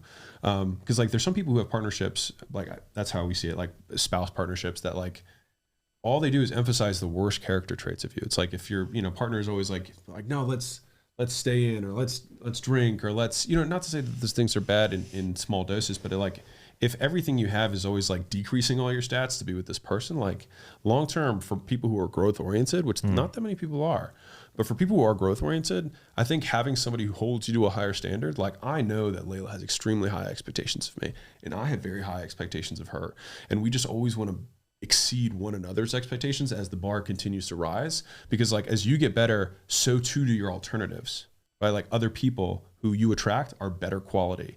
And so we both want to be in, like, you think about it this way, a voluntary relationship.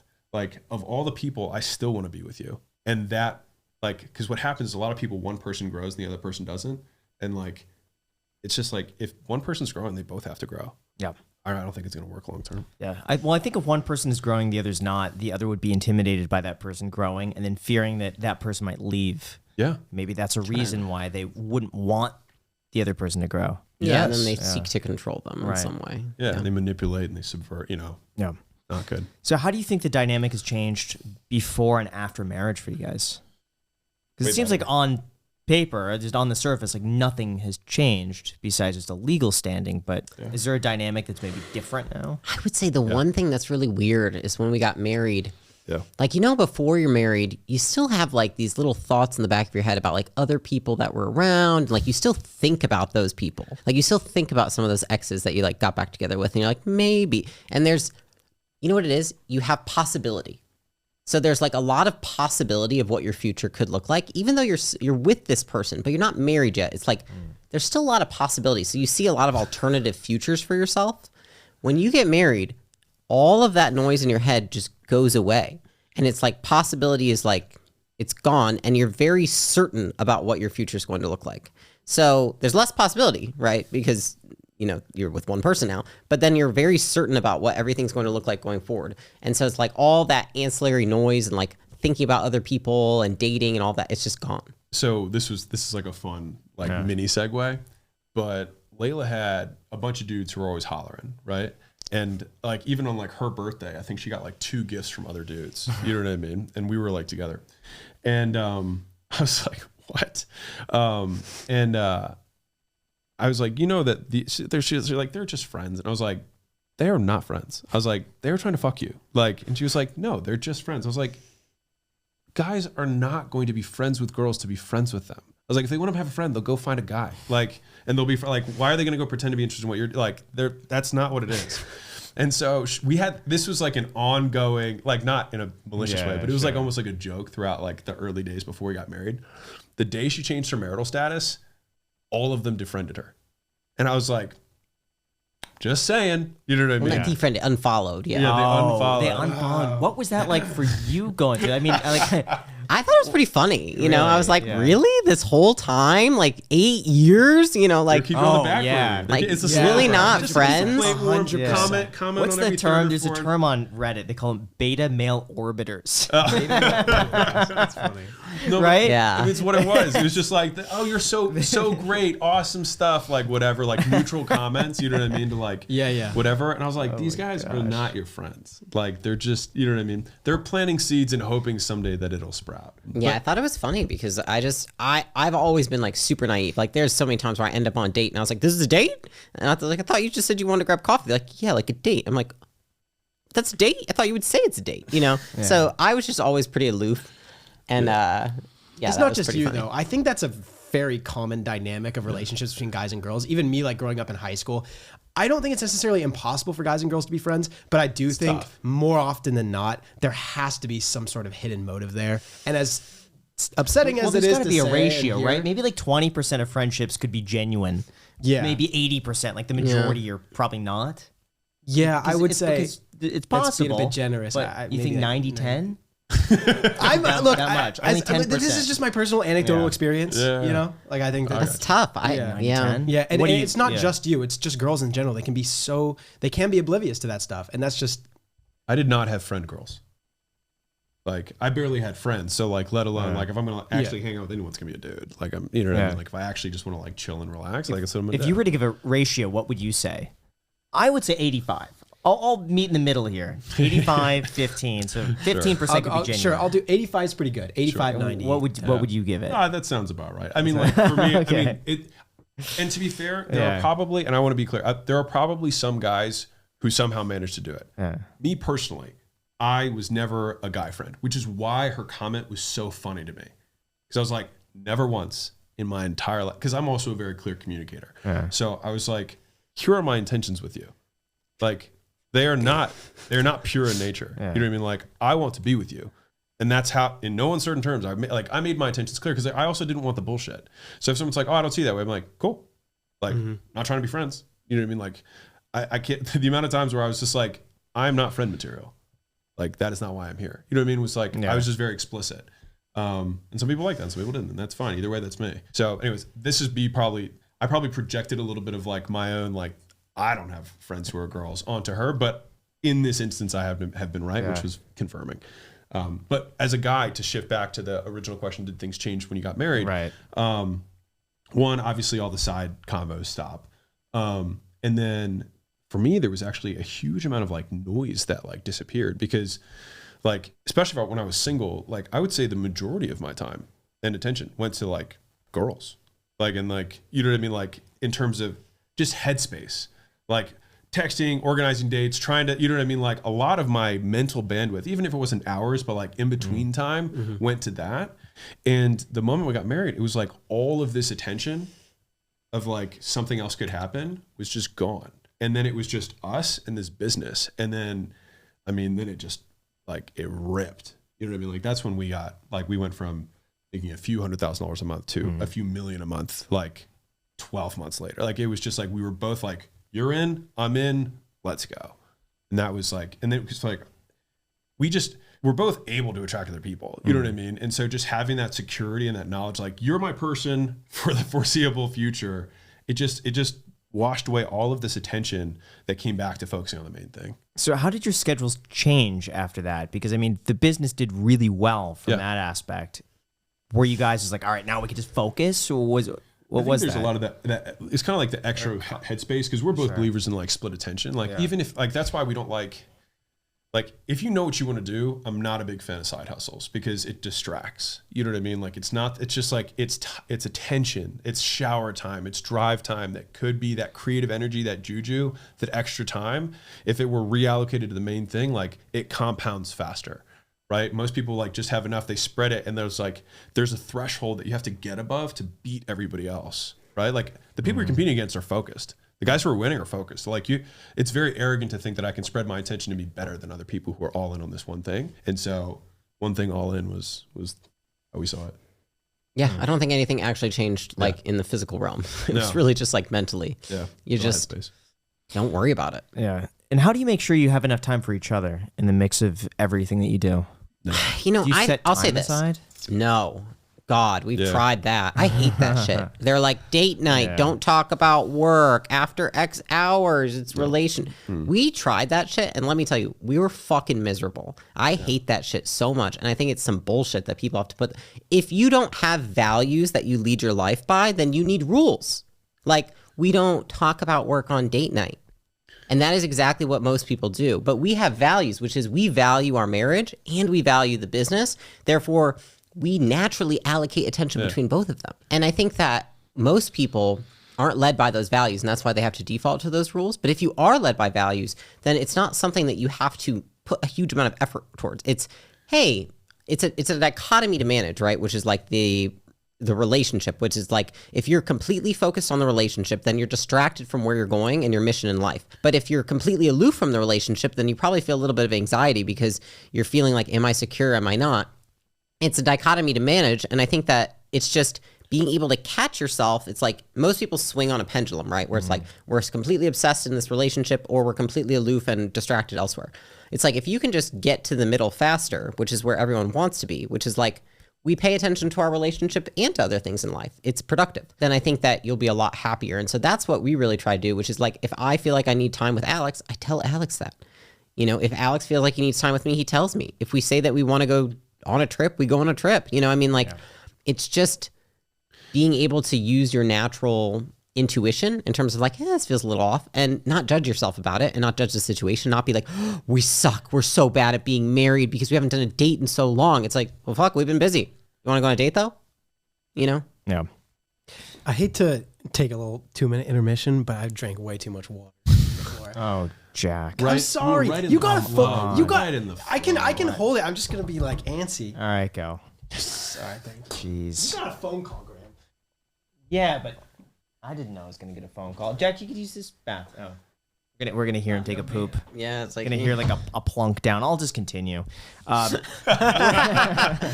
Where do you guys feel like you could improve, or is there any weakness that you have that you're working on? In the very beginning of COVID, I think that was like a great season for our marriage. You 5x'd our marriage during 2020. Yeah, we totally 5x'd our marriage. I think that when we were selling the business, I think was another season where we put more attention to the marriage. I think right now we're putting way more attention to the business, like in the last 10 months. And so I think that I think we're really good at acknowledging the seasons that we're in, being okay with them, and not judging ourselves for it. You know what I mean? Like, and I think all that matters is that you're on the same page. If you are in a season of like, I'm putting all my attention on work, but your spouse is like, I'm putting all my attention on you, that's when you get resentment, right? And that's when marriages don't work. But we both always agree and we talk about it transparently. Hey, this is a season where we're going all in on work versus, hey, this is a season where it's really nice that we get to enjoy each other more. And I think that's the best way that you can balance it, is just like being open about it and also just not, I think life works that it's like you have health, wealth, relationship, all these things, right? And if you want to grow one thing, the rest kind of have to go on maintenance. So like I would say right now, our marriage is probably on maintenance. Yeah. It was in growth when we were selling the business because we didn't have a business to focus on. It was on growth during COVID because we had a lot of ancillary time. And it'll be in growth again once we have a little more space from the business. But right now we've agreed that we want to put that focus on the business and then we'll come back to the relationship. And so that's how I see it. I think the biggest issue that comes up is where there's discrepancies. So where there's just mismatched expectations between the spouses and reality, or how they see it. And I think one of the worst things that I see kind of in the dating, marriage, whatever industry is the labels that they ascribe to situations. Where kind of to Leila's point, like they're like, if you're not X, if you're not having a date night once a week, if you're talking about business, if they just insert something, they then say it's bad. Right. And so if both, like, let's say hypothetically, Leila and I were so busy with work that we did nothing but work and didn't have a meal together for a month. If we both didn't have a problem with it because it was the season that we were in, other people might say that's bad. What they really mean is I don't prefer that. In which case I say, cool, live your life your own way. but don't live mine. And if we're both good with it, then there are no problems. And so that's where I feel like a lot of people get off-roaded, because they adopt someone else's preferences and ascribe good or bad meaning to their own circumstance, and then say, we need to change something. Or my girlfriend gets a date night every Thursday. Why don't we have a date night every Thursday? Because now the fact that we don't have one is bad, right? Whereas they might just be in lockstep and totally fine. And so for us, it's, as long as there's no discrepancy, we're usually good. And like, if there's a time where Leila's like, hey, then I'm like, cool. Like, I'll stop right now. If I'm not, doing something. But sometimes she's like, hey, do you got a minute? And I'm like, I'm in the middle of this book chapter. I'm gonna need another 4 hours. She's like, cool, no sweat. Like, do your thing. I'm gonna go for a walk or whatever. I'm like, cool. You know what? I think the biggest thing is, it's like the biggest gift that we've given ourselves, our relationship. We do not compare to anybody else's. Like to a degree that I've never even had the thought about somebody else's relationship and how it contrasts to mine. Because I think it's just like each relationship is its own unique, it's like a unique organism. Like it shouldn't be compared to anything else. They're dynamics. Yeah. And so I think we're two unique people, therefore we have a unique relationship. Yeah. Therefore, why would I compare it to anybody else's? And I think that's where most of like the angst and the resentment in so many relationships come from, is you're comparing to somebody else's, which they're two completely different, unique people. In different circumstances. With different life goals, different mission, different values, different interests. So it's like, why would I ascribe their preferences to my reality? How do you fight against that? Because I feel like it's a natural instinct almost to want to compare yourself to somebody else. I think this is a little bit of the personal development side. Like, we were so hardcore about that, like not comparing to other people, that like, I think that's almost something that like early on in our relationship, one of the reasons I liked Leila, and I kept saying this early on, was I was like, you see reality the way I see reality. And I just didn't have many people who saw the world the way I saw the world, which is why I felt very lonely for a lot of my life. I just felt like I would stay in bed at night and just be like, it's just me. Like, no one else sees it this way. Mm-hmm. And so I feel like she saw the world the same way. And so, if someone else, is like, oh, that's so unhealthy, we'll both immediately catch that. And we're like, okay, this motherfucker is unhealthy. We both see it when people are judging us. And I think, I don't know, it doesn't even cross my mind. I don't compare myself to other people in general. So it's like, I compare myself to who I know I am potentially able to be. And I think Alex does the same thing. And so it's like, our relationship would make less sense to compare. And even, people say like relationship goals, like they say that of other people. Like, I have never said that word, nor have I ever thought that thought. You know what I mean? And so like, to a certain degree, and like, we get some of that, and I'm flattered for those people. But like, at the same time, I feel like your relationship goal should be like who you want to be and how you want that dynamic to be, whatever way you choose. And zero outside influence on that. Like, if your parents are like, this is weird, then it's like, cool, weird for you. That's your preference, not mine. Thank God you're not married to me. You know what I mean? Like, and that's okay. And so like, we got in a row with a family member. They were like, you guys are just so unbalanced. I would never like want your life. And I was like, right, you don't have it. Like, I think it's just everyone wants to judge other people and label things as good or bad. And we just don't subscribe to that. It's like, there's a lot of things that people would look at our marriage and be like, very unhealthy, very bad. And I'm like, cool, fuck off. I don't give a shit. Yeah. You know what I mean? Like, I like it. He likes it. Yeah. What does it matter? Well, you're not in our relationship. Why do you care? Yeah. But what happens is a lot of people see a relationship, compare it to theirs, and then either feel bad about theirs, or they feel bad about theirs and take the next step and then criticize the other one because it means that must be wrong because my ego can't take this. When your ego should just not be involved at all. Like, if I see a relationship, people are together and they like each other, I'm like, awesome. Like, so happy. Like, like the thought doesn't even cross my mind. I mean, like, genuinely, like, I don't care what anyone else does. And so like, when someone puts it on us, I'm like, cool. Like, thank you. You don't have kids. How's that? Something must be super fucked up. It's like, no, we just don't want them right now. Like, what do you give a fuck? Yeah. You know what I mean? Thank you for the irrelevant commentary that I ascribe no meaning to. Yeah. Yeah. And how developed do you think your own character and value system and personality need to be developed before you're ready to date and marry someone? Or do you think that you go in kind of, scribbles on a blank slate or whatever, and then you get into this relationship and then the other person builds your values and character and stuff like that? I think you got to be good being alone. You think you need to be already kind of understanding yourself? You need to be a complete person. Mm-hmm. Like, if you're the person who always has to have somebody there to like feel complete, what you want, in my opinion, is two whole people that together, like the sum of two wholes is significantly greater, not two halves making one whole. I think it's like, I want, at least this is Alex's viewpoint of the world. Yeah. Well, I think we choose what we are dependent on each other for, right? Like there's a lot of stuff I depend on Alex for, and there's a lot of stuff he depends on me for, but it's chosen. We could do it on our own if we didn't have each other. You know what I mean? Versus there's some people it's not chosen. It's like necessary. And I think that's when you have issues. Yeah. That makes sense. It makes it seem much more voluntary than just like feeling compelled to join a relationship because of something you need from the other person. 100%. Right. It's like, I mean, this is a voluntary, you know, these are voluntary relationships. Like, and we want to set ourselves up for success, which is like, don't need anything. Yeah. Could you imagine something like more beautiful than two people who don't need one another, who just choose to be with each other because they prefer life together? Like that in my mind is like, and if you continue to prefer living life together, then you don't need any outside anything. But wouldn't you say that it also takes a lot of dating experience to know what to look for and what you like and what you don't like? I think dating experience or education, you know what I mean? I think like for me, like I read Tony Robbins, was it Unleash the Power Within? Yeah. And they had the whole thing where you write down. Yeah. Was it Awaken the Giant? I don't even know what that's it. Which one it was, right? But it was like write down everything, non-negotiables of what you would break up with someone for, and then the characteristics you're looking. This whole thing. And I had this whole exercise, and like I didn't have a ton of experience, like in depth. I mean, you know, I'd had good significant relationships, but like whatever, you're young, right? I'm like 20 something.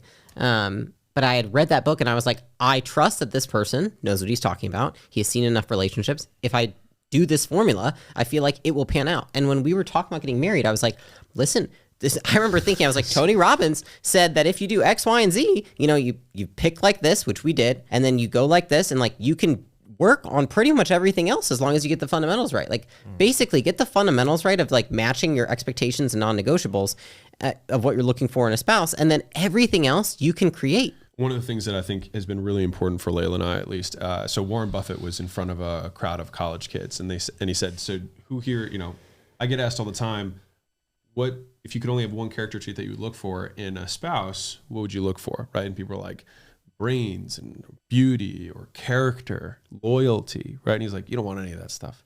He's like, you know what you want? Low expectations. He's like, that's how you create a marriage that lasts.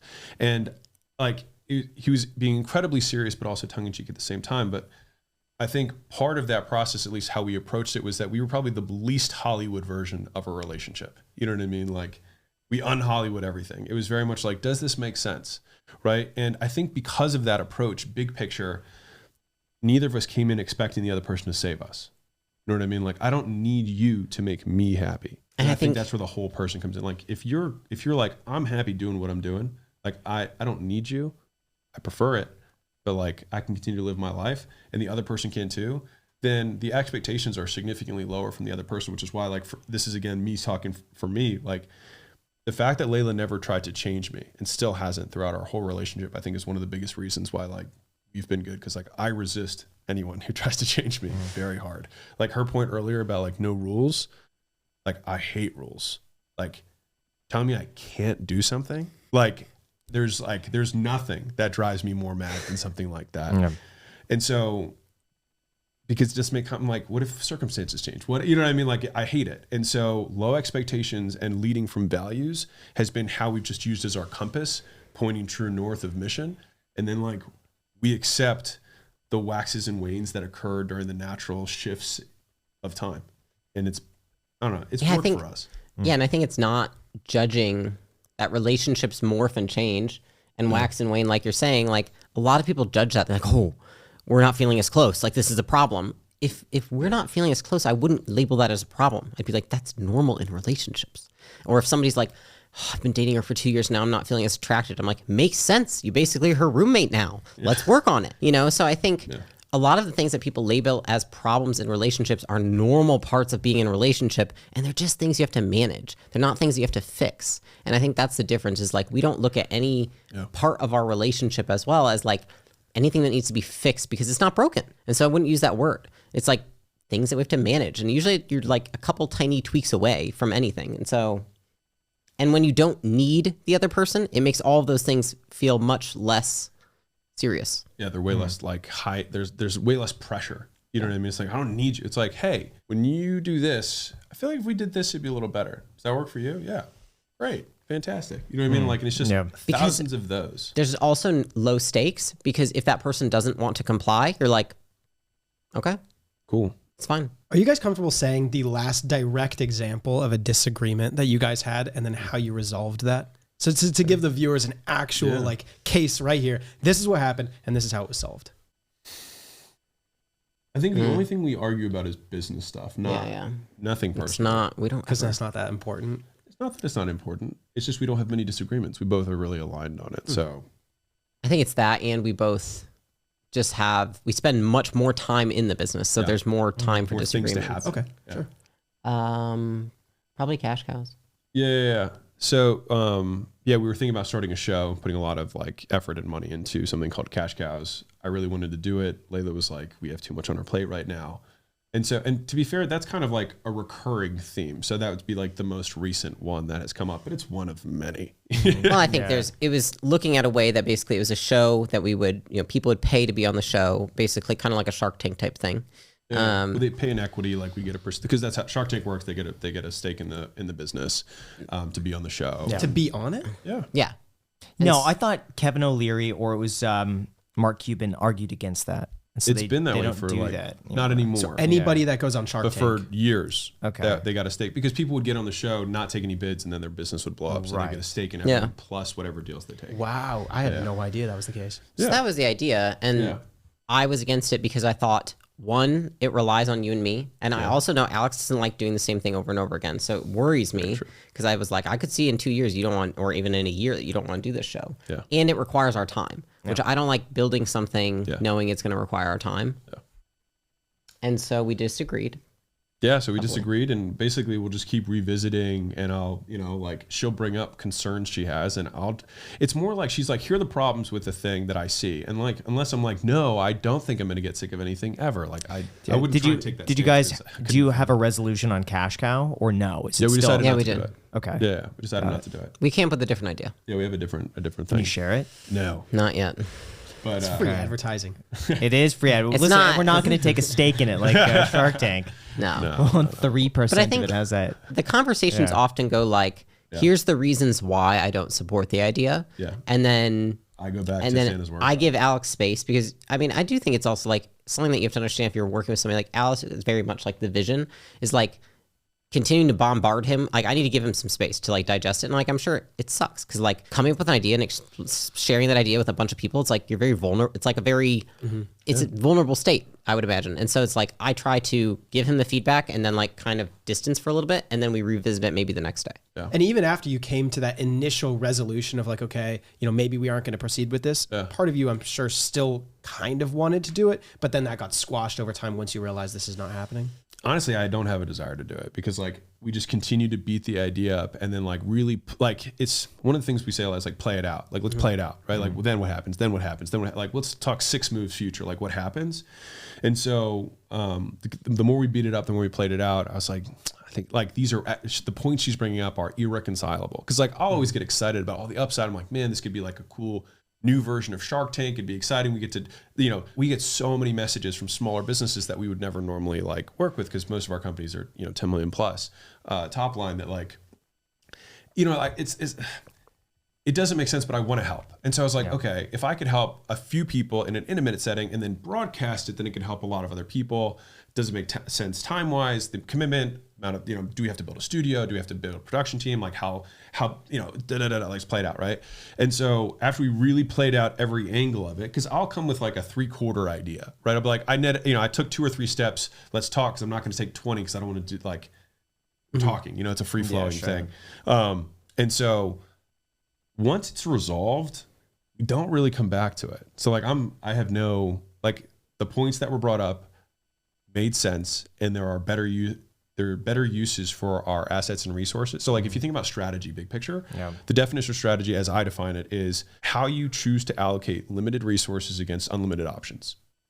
And so I'm saying we have these resources. This is an option I think we should allocate it towards. This is my strategy, right? And then she will say, I don't think it's a good resource allocation because of either opportunity cost or something else we could pursue, or the cost is too high inherently in this thing based on the upside we predict, right?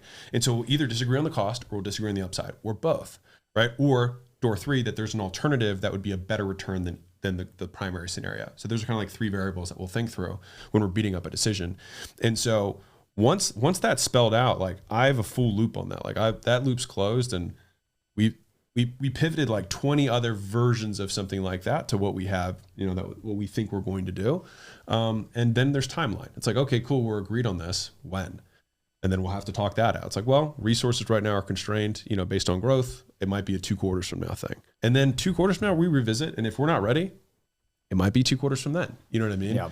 And that's something that I've had to learn, because I tend to be more like, go, bull in China shop, like ask questions later, we'll figure it out. Yeah. And Leila tends to be more calculated. And so that's our yin and yang. And that's why it's either one's right or wrong. Like it has just worked well for us to have that drawbridge tension between the extremes. And that's where I think the magic happens for us. What's the motivation right now for you to continue pushing forward in terms of business and continuing to grow? And where's that coming from?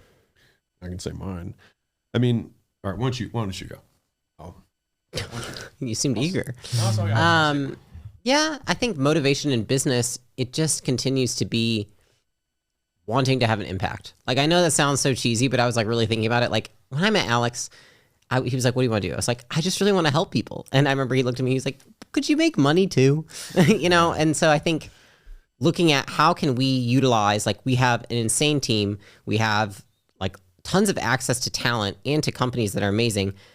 How can we best put together this stack of resources to have the biggest impact possible? That's really what I look at in terms of the kind of workplace we build. Like we get to set new standards for like what makes sense in the workplace. Like for example, like we pay really well and we don't have to. And outside the workplace, which is like how people build companies, like the way they think about building companies, like we're changing the way that people think about how they make money, how they make a living, how they build their companies. And I think knowing that if we continue to do this for long enough, we will get to a point where we're so good that we can have an impact even sooner in that life cycle. You know what I mean? Like we've talked about like being able to build a school for entrepreneurship and things like that, because I think what we both genuinely really enjoy doing is teaching that stuff. It's like teaching people the lessons that we have learned that we paid a lot in terms of pain or time or money to learn in a way that is digestible, easy to learn, and they can go take action on it immediately. Like, I think that's always what we want to do. And so the motivation is just to do more of that. Like I want to, like right now I'm motivated to continue hiring these people so I can get above a little bit of the business so that I can spend more time making content. Cause like I barely put any thought into it. You know what I mean? And I want to get better at it because I want to be a better teacher. So yeah, I don't know. It's always just being better, being a better version of myself, like being a better contributor. So, I mean, the mission of the business is to make real business knowledge available to everyone. And so that's the mission of acquisition.com. And, my self-worth measuring stick over the last year or so has begun to shift internally for me, because so I think every day we wake up and we ask a question and we spend our day trying to answer it, right? So for me, for most of my adult life as a business person, it's been waking up and thinking like, how do I make more money? Which shifted later to, will this increase my net worth? How can I increase my net worth? Like that is like how it shifted. Today it's, will this build goodwill? And I think that that's been one of the more internal shifts that's been occurring, and it's still continuing to happen with me, is that like the net worth stick is dropping and the goodwill stick or brand equity stick is rising. And so what happens is like, if you change the question that you ask yourself every day, then it changes the lens through which you interpret reality and the decisions that you make. And so my measuring stick has shifted. And so if you think about like the richest man in the world, like if you take the net worth thing to its natural conclusion, it's like, I want to be the richest man in the world. And then I thought about it. I was like, do I really want that? Because then the follow-up question is when? Because no one's the richest man in the world forever, right? It's only like a very brief, it's a stint of time, and then they go down, right? And I was like, well, that's kind of a weird goal. And I also think that if again, you take it all the way out, that means that the day I die, right, I would have no goodwill left, no brand equity left, because I would have extracted all of the value from every relationship possible, if that's what I'm truly maximizing for. And when I thought about that, I was like, that's not the person I want to be, and that's not what I want the end of my life to look like. And so then I was like, all right, well, what do I want the end of my life to look like? And I was like, well, I would like to die with nothing left to give. And so if that's how I want to die, then I have to start changing how I live now in order to get that. Now, obviously a portion of it for sure, we want to continue to, make more money, build really big businesses so that we have more ability. to do cool stuff, right? But we're now measuring it against a different stick, which is like, will this build the brand? Will this help more people? Will this build goodwill? No, you build goodwill, you make money for sure. But for me, that fundamental shift has been a cooler internal fire, because at a certain point, the marginal impact of money decreases precipitously as you gain more of it. And so, but the marginal return on goodwill and brand equity continues to compound. Like the amount of people that stop us in the street every day being like, dude, watch your stuff. Like I quit my job and now we make $2 million a year. Like it happens literally every day. And like, that's cool. And that's why we do it. And that's why the mission of the business is to make real business education available to everyone. And so everything that we're doing now is oriented towards that. Like me writing a book takes, like this next book that's going to come out, $100 million leads. It'll probably take me, by the time it's published, about 1,300 hours. And I'm going to give it away for 99 cents. There's very little direct ROI that it makes sense for me to do that. Like for 1,300 hours, like just like in terms of what people offer me every day for my time is usually between 25 and 50,000 an hour. If I'm going to like work with them on something business wise, which I don't, because we only do equity, but like whatever. And so if I think about that, like, okay, well, 25,000 times 1,000 is 25 million. So I put $25 million of what I probably could have spent time on directly into this book that I'm gonna give away for 99 cents. But if I'm using the net worth stick, it would be a failure, and I should do other stuff that I would get a better return on my time on. But in terms of the goodwill and the amount of people that it will reach with no extra incremental unit of time, there are few that are better, and it will outlive me. YouTube videos will not outlive me. A book will. And so when I think about that long term, like that's when I'm on my deathbed, having nothing left to give. I want to extract everything I can out of my head, put it there so that anyone can consume it. Like I get messages from like India and Bangladesh, and people being like, thank you for making it 99 cents because we could afford it. Now, here's a question. If it's just goodwill, why charge 99 cents? Why not just give it away? It's because you have to put it on just for Amazon to push it. Because if they make, so 66 cents of it goes to Amazon.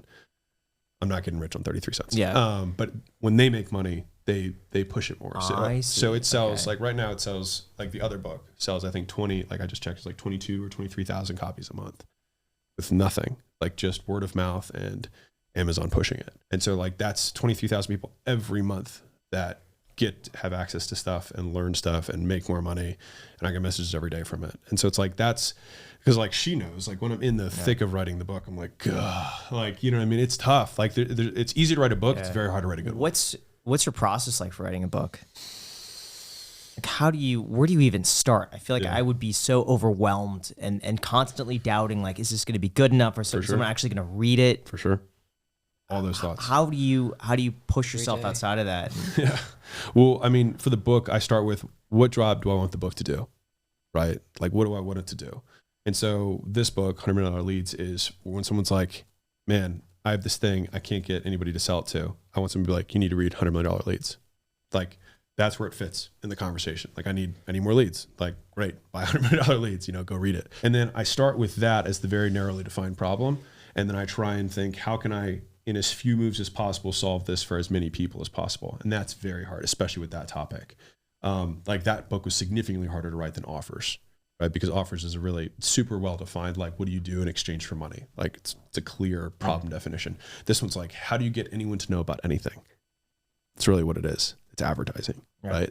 And so anyways, start with the problem, then I work backwards. And then I've made 127 different models of what I thought like the core model of the book would be. Like, you're familiar with the value, or I don't know if you're, in the first book, there's something called the value equation, which is kind of the core concept of the book, which a lot of people have shared and whatnot. And so within this book, there were two core concepts that I had to like pull out of hundreds of iterations to get it right. And so the first probably like 8-9 months of the book is like really just drawing out models over and over again and then beating them up. And so Dr. Kashi, who's my co-writer, on this, like we'll meet every Monday and we'll beat it up for 2 hours. I'm like, what about this? And then we just try another scenario and try and break the model until eventually we can't break it. And then once we have the core models of the book, then I'll start writing the book. And so right now, once I do it, this is the 12th draft of the book. I mean, and if you think about it, the way that you put time into YouTube videos, like the reason that most books don't sell a lot is because they're not that good, or there's an alternative agenda, right? If you're making the book with the intention of like, how can I get somebody who doesn't have clients, or doesn't have customers to get their first customers and they know nothing, right? And then I also have somebody who's doing 10 million a month and I want it to provide value to that guy. How do I solve both of those and do it in under 200 pages, keeping it under third grade reading level? That's what takes time. And so it was 650 pages. That's cut down to about 220. So anyways, that's a short answer of how I like. It's tough. I honestly never want to write a book watching him write one. It looks awful. I put a lot of time into it. What would you say the most challenging part is? Getting the concepts right, the models. Like the reason the value equation hasn't been like altered and people share it all over the place, but no one changes it, it's because it's right. Like if you see people who like come up with these acronyms or like little, like people try and teach something and they'll spin something together and they'll throw it on the wall and people will continue to alter it, is because the quality of a model is based on validity and utility. So how true is it? Does it predict an outcome? And is it useful and is it valid? So like I could say some things are right, some things are wrong. That's a model for outcomes, but is it useful? No. Right. And so if you have something that predicts an outcome and is viable in many, many, many, many situations, you have a very valuable model. If you have a model that only applies to these situations and is wrong in all these other ones, it's not that useful. And so if I want to create very useful models that are correct in many scenarios, I have to continue to re-chunk and rework it. And when you look in retrospect, like if you see the models, you'd be like, oh, of course, these make sense, but they're unbreakable. And that's why it's so hard, because once you see them, it seems obvious, but it took me a lot of iterations to get there. That is by far the hardest part of it. Writing the book, for me, writing's not as difficult. That's more like coats of paint and polishing it over and over again. But the ideas is the hard part. The timeline you have to finish by? No. Just keeps going until it's done. When it's done. I feel like now this is the third book that I have finished. Yeah. I'm like, it's going to be wrapped up in the next 14 days. It'll be done. I know that I'm done when I'm sick of the book and I don't want to look at it anymore. And I'm like, I don't even care. Like it is exact. Like there's nothing I can change about it. Like if they don't like it, then it is what it is. But like, there's nothing else I can change about it that would add or detract from the concept of the book. At that point, then it's been like, there's nothing else. And then like it can go in the world. And maybe it takes less time. Maybe it takes more. It takes what it takes. I love that.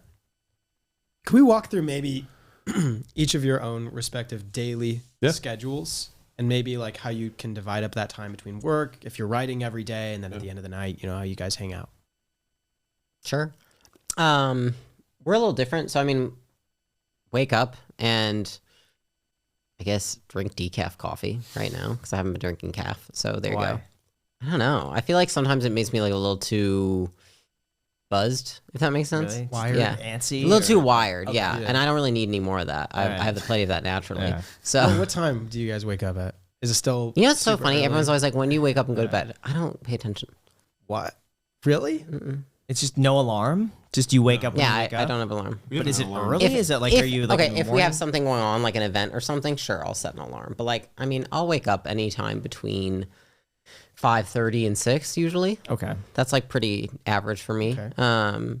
And then wake up, drink coffee. Usually first thing I do is open my laptop, start doing emails in Asana and Slack. So I like take care of everything that's come in the night I thought before. you said in Asana. Oh, no, I don't go in Emails Asana. in Asana. No, I'm literally thinking as I'm saying this, like, God, this is boring. Here we go. Most riveting part of the interview. Biggest drop off on YouTube.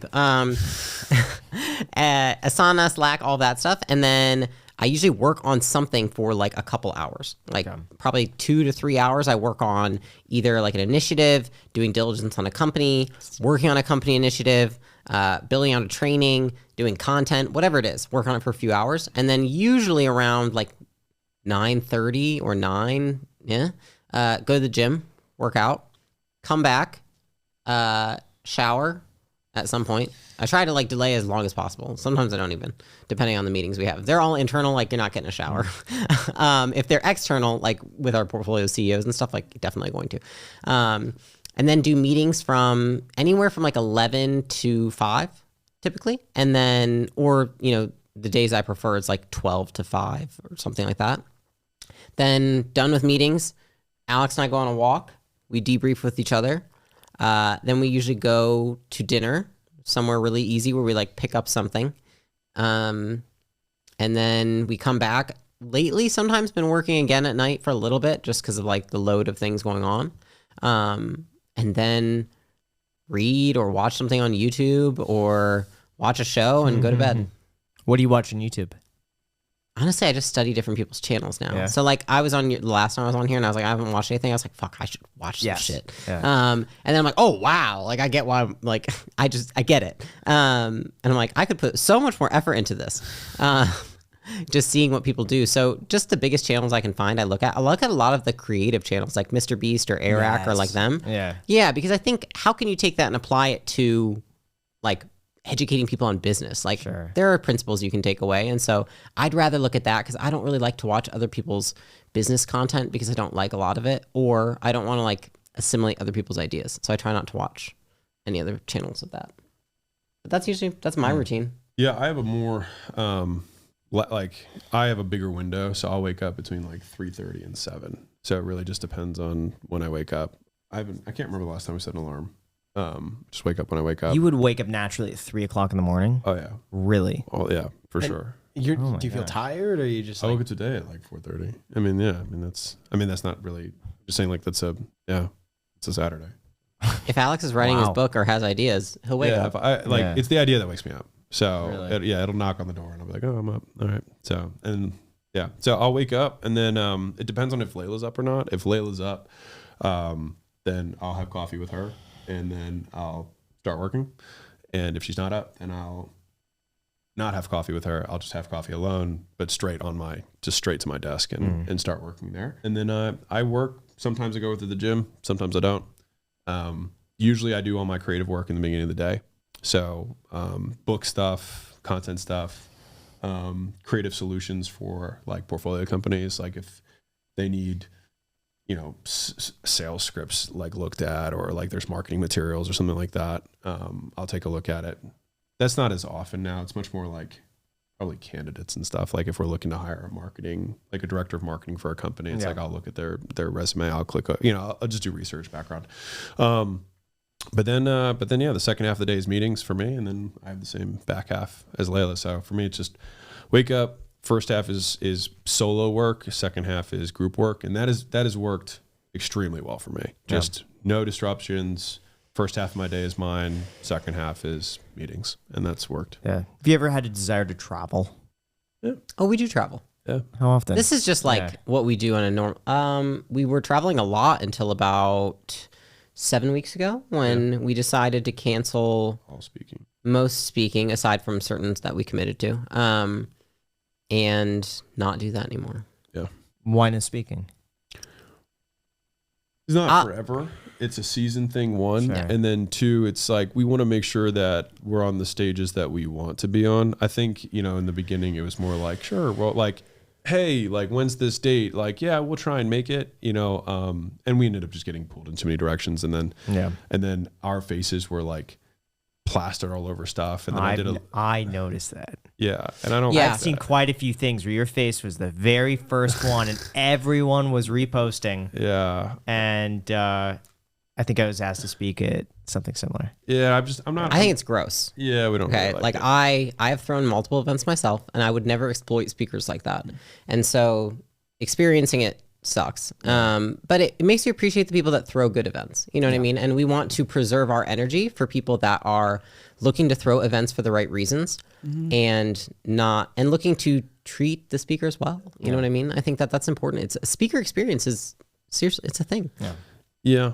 Yeah. So, I mean, the big picture is like, if you just think like time in versus impact, doing shows like this, doing podcasts, like I actually prefer this to the stage stuff, and the reach that you get is significantly higher. So like per unit of time, there's not a strong argument for the other. The only reason we'll do the other ones is like, if it's a stage, like now it would have to be a stage that we would pursue, or one that we're like, we want to be excited to get on a stage, not just like passively accept an invitation. And so we just pretty much drew a line, canceled everything going forward. And then now we're just being far more selective about the few things that we take. I will say this. We talked to 2 different people that are far ahead of us, like worth billions. And I asked them how they think through speaking on stages. And they both spoke to the point of only speak on stages where you would want people to associate you with every person that's speaking on that stage. Right. And That's that incredible. Yeah, it was a great piece of advice. Yes. because I was really struggling with it because I'm like, does this work? Like, I want to make an impact and help these people in the audience. Yeah, I want to help these people, but you know.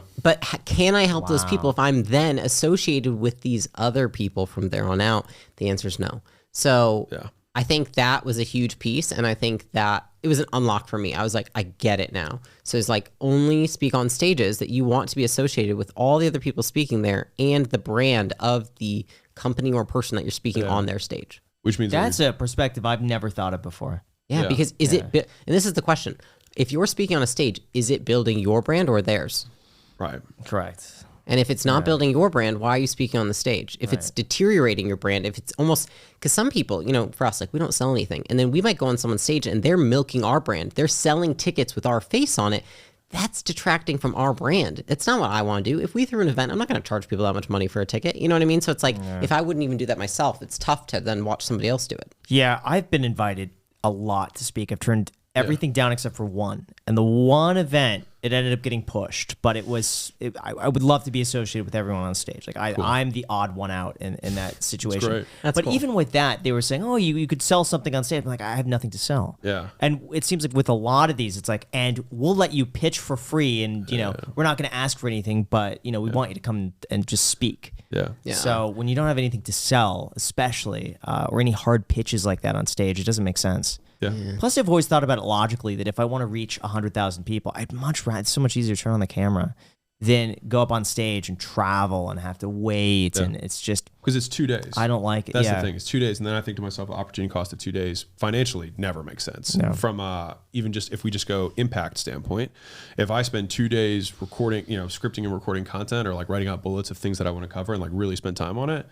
there's no universe where that, and especially because now that we have the reach that we have, there's no universe that doesn't reach more people than any event. And so that's where, you know what I mean? Like, to your point, if we're really proud to associate with the brand and the other people on stage, and it's a stage that we would actively pursue and be excited about, then that's what we're saying yes to. Everything else is, I'll just put it this way, like stages we own. So we can control the setting and we know that our messages are being delivered the way we want them to be delivered. Because to your point, like, if I'm not selling anything using my face, you better not be selling something using my face. You know what I mean? Right. And some of it, though, I've seen the costs associated with holding these meetings. I mean, 50, 100,000. Patrick Bet David did one. How much was that, Jack? Like $3 million to host the event for him. Yeah. So, and he does that every single year. But That's there's so crazy. much work that goes behind the scenes to orchestrate something like that. Yeah, we did I think because he knows how to do it right. Yeah, You know? he's had probably a decade of experience just hosting that event. Yeah. Yeah. He's got it down. It's still $3 million and weeks worth of prep. Totally. Just to set up. Yeah. So cool. Yeah. Yeah. Our first the biggest, like, we did a delivery event. So there was no, like, it was just like an event. We didn't sell anything. It was just for It was like clients. 1.7 million. And it's like, it just costs a lot because we fed everybody for 2 days. It's like having Extra proteine. yeah, it's like having 6 weddings. You know what I mean? It's like having 6 weddings. Right. And if you have a May venue, as well just double on a wedding on that. Yeah. while you guys are here. Yeah. Yeah. Anyways.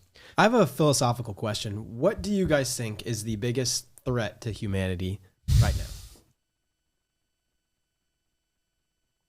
Deep question, man. I was thinking about it. Anyone's I prepared was thinking for about that it this one. morning. Well, I mean, I have Just 2 pondering perspectives. it. So one, Sure. you've got like the impending, tension with the East and nuclear or whatever, if something escalated and whatnot. That's one. The other one is just AI. You know what I mean? It would just, like, I saw a video 2 days ago that was an entire video of a girl like dancing and doing all this stuff, and like they're like, this person isn't real. And I think that has really, really deep implications. Like, AI will only be a threat to humanity if it doesn't want humanity to be here, right? Like, that's where it's a threat. Otherwise, I think there's like the micro or much more soon threat of what are people going to do? Because, like, even content, right? Like, imagine you've got somebody who can crank perfect content every hour of every day, making 100 videos every day that are like perfectly optimized and doesn't sleep. And every time people watch, they learn. And they can pull from every YouTube video that's ever been made. Like, that's... I have a point I want to mention on Yeah, that. This go is for it. crazy. Ali Abdaal on Twitter posted his, I think it was like 10 productivity hacks. Mm-hmm. And I went through it. I loved it. Mm-hmm. I thought this was one of his best posts he's ever made. Yeah. And He came out a week later to say that AI wrote that. He had nothing to do with it. And it was also one of his most liked and retweeted tweets. Yeah. It was AI. Yeah. I was blown away. And he said it was a part of this experiment that he was running to see if an AI would be able to replace a human. And the answer was yes, and better. Yeah. Yeah. And that is nuts to me. And I remember reading this specifically and being like, wow, this is really good, really insightful. Yeah. I loved it. And I read it a few times because it's that good, but it was AI. Yeah. And it just pulled the data from the internet and then assimilated it in such a way that people understood. It's incredible. If you, there's AI stuff right now for like, if you just say like, hey, I want a guy smoking a cigar, looking over a city in Van Gogh thing, you click a button and they have a randomly generate, and just click generate again. And now map the confluence of these things. You've got AI that can write better than humans. And then you've got it making moving pictures in real time. It's like, it will be able to script and animate in real time, perfect content. And so that's where like, it's going to be really interesting from like, so like imagine movies in Hollywood, like they can crank out 1 million movies with a click of a button. Like it's just not that far away. And so it's just going to be like, what jobs will be left for people to do? It's going to be like, and I think a lot of AI stuff, people haven't been afraid of it because the people in power, their jobs were never at risk. Yeah. And so it's just been laborers. So like laborers, like drivers, like truck drivers are going to be, which is a huge amount of the workforce for men, especially drivers in general, Uber, like truck drivers, et cetera. Like they're just going to be replaced, right? Like that's like super, like everyone, but those already exist. Don't you think that would lead to more productivity in general? Because there's something that they can do. Farming equipment, I mean, has taken away the jobs of so many people, but that's allowed us to progress so much. I'm not like, believe me, I'm pro technology in general. I think where a machine can do everything better than a human, that's where it gets fuzzy.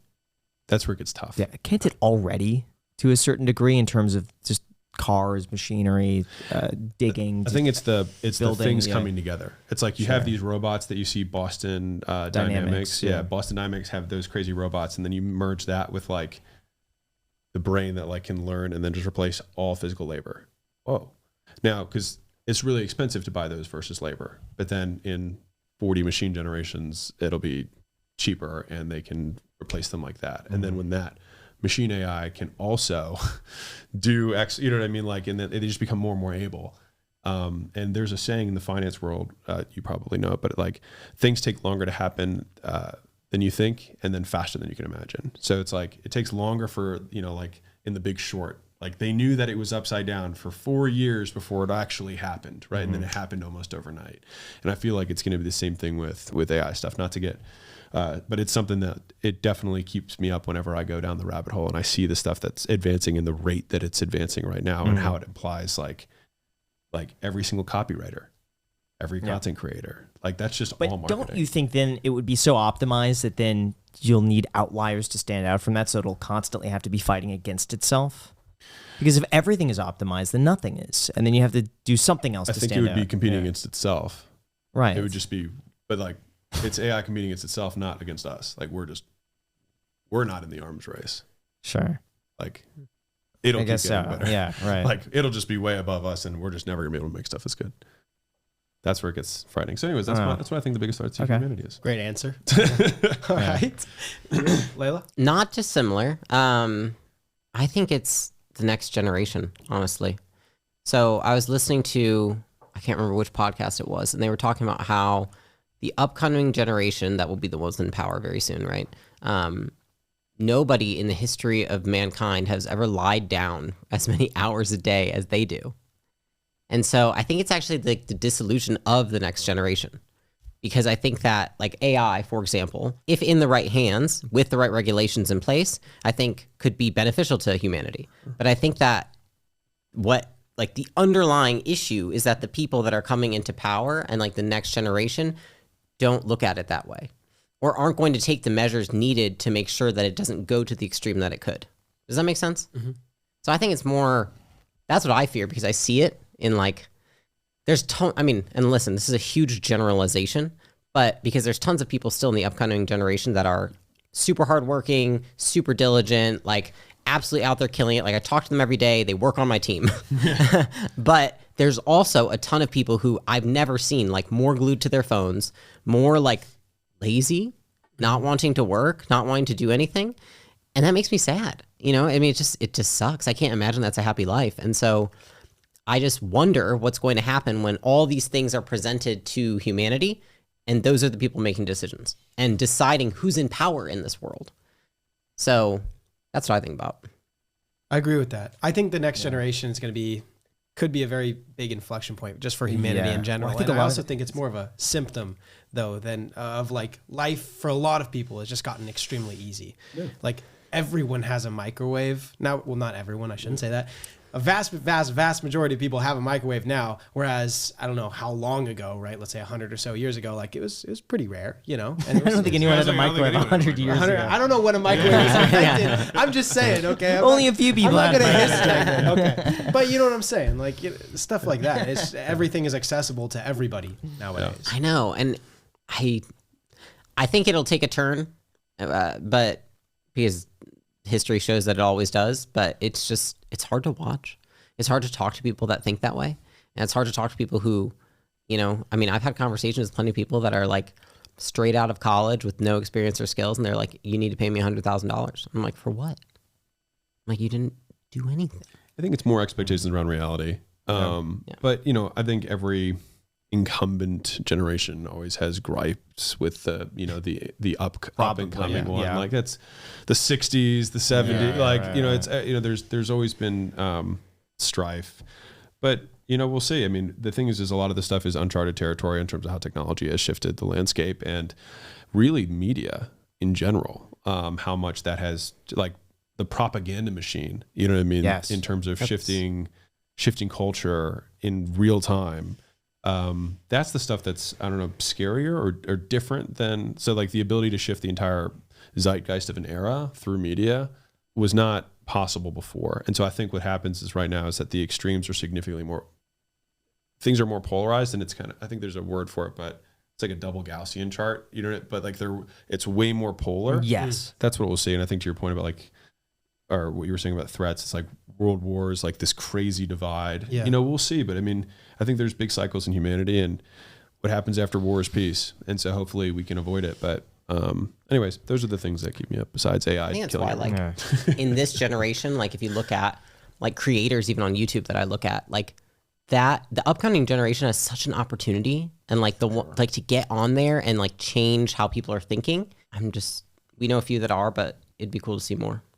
That was the conclusion I drew. I thought it was the media, to be honest. This morning, that was just like maybe a 30-minute like internal dialogue though. I was just like on my walk, and I was thinking like, it's pretty dangerous, you know, and especially like with all of the power that they have, like over influencing Americans as well as politicians as well. That's why they're outlawed in most countries. So like most media, social media is not allowed. Like TikTok's not allowed. That's interesting. In India. But that's also a double-edged sword. You know? It's like, I get it.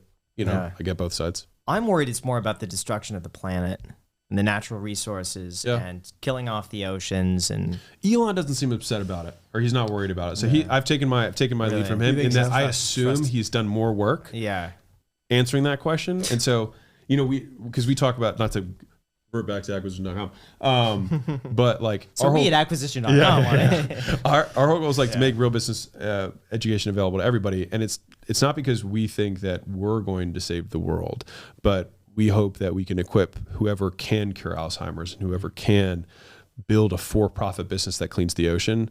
Like, we want to enable that person too. But he wants to colonize Mars. So don't you think that maybe he thinks that humanity's too far gone, and that's why he wants to build something else? I think, it's actually, if at least all the things that I've heard, it's just much more of a fail-safe of like humanity's likelihood of staying alive increasing significantly if it's a multi-planetary species. Like, that's the single like belief point that he has looking at like the models of population growth, and like if an asteroid hits, or like, you know what I mean, like there's, or a nuclear, like there's just a lot of things that can happen on a planet that could kill everybody. And so if there's just two, you've got to back up, and that's what significantly increases the likelihood that the species stays alive. I'm also a believer, humans, one of our best powers is our ability to adapt. And I think we're a lot better at adapting than mitigating other issues.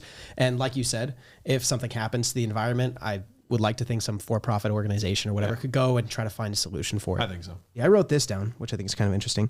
Lots of successful business people tend to have greater egos because there is a numerical metric to their success. Whereas in other areas of life, there is no number, such as like your success in relationships or something like that.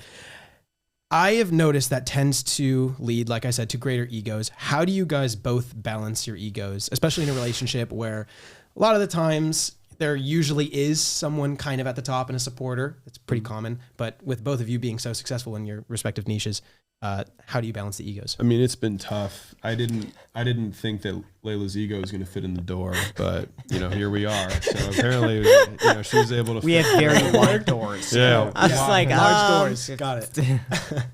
No, go ahead. I'll speak for myself, which is like I don't have an ego. I tend to err on the side of insecure. So if anything, it's been a balance because Alex tends to have an ego. I tend to be insecure. And I think that we've taught each other, I think that we've learned from each other in a way that has helped us each kind of migrate a little bit more towards the middle, if that makes sense. Like I tend to be incredibly self-critical. Like no matter how much success I have, like I do not see myself that way. Like no matter how fit I am, I think I'm fat. Like I remember when I won a bikini competition, I was like, no shit. I was like, that doesn't make any sense. I'm fat. They must have felt bad for me. Like that's literally how my brain works. And that's how I am with everything with success. It's just like any amount of money we make, I always look at other people and circumstances as to being the reason why rather than myself. And so I've had to work on building my self-esteem through building evidence that I am good at things and showing myself those arguments because I think my brain tends to go to why I'm not good at things and why it's all other people and not myself. And I've had to work really hard to build my self-esteem by presenting myself with undeniable evidence as to why I'm good at something. So I don't really think I've had like I definitely haven't erred on the side of having like a big ego. Yeah. Hasn't been my fight. Hasn't been my battle. No, I mean, I've been pretty public about the fact that the thing that I struggle with is ego and pride. And, I mean, it's the aspect of myself that I hate the most. You know what I mean? I'm grateful for the drive, that it brings, the ambition and whatnot. But I remember I was talking to, it was like an executive coach a few years back, and I was like, how do I keep the drive without the other stuff? Like, I was like, I feel like it's really effective fuel. I was like, but it just burns dirty.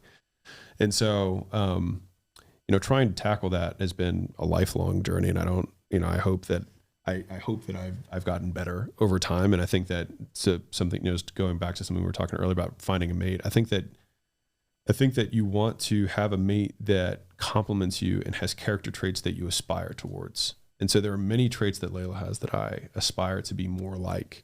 And there are things that I probably have that she aspires to be more like. And I think in that way we can both improve.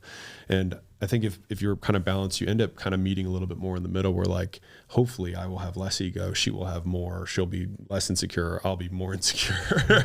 You know what I mean? And we just meet in a place of just kind of acceptance. But I mean, managing that is, I guess it's like understanding what context it's in. So it's like, is the context our romantic relationship?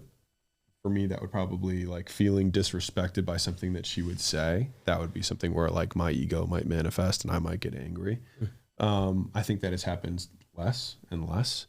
In the business setting, it's the same thing. Someone not basically complying with the request and, me getting upset about that. But I think the more times I'm wrong, and I've been wrong plenty of times, I try and remind myself of the times that someone else was right and I was wrong.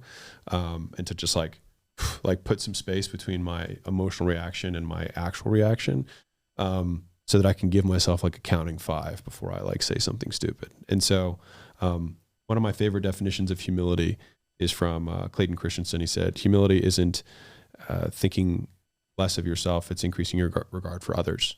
And C.S. Lewis has a different definition of it, but I also like it, which is humility isn't thinking less of yourself, it's thinking of yourself less.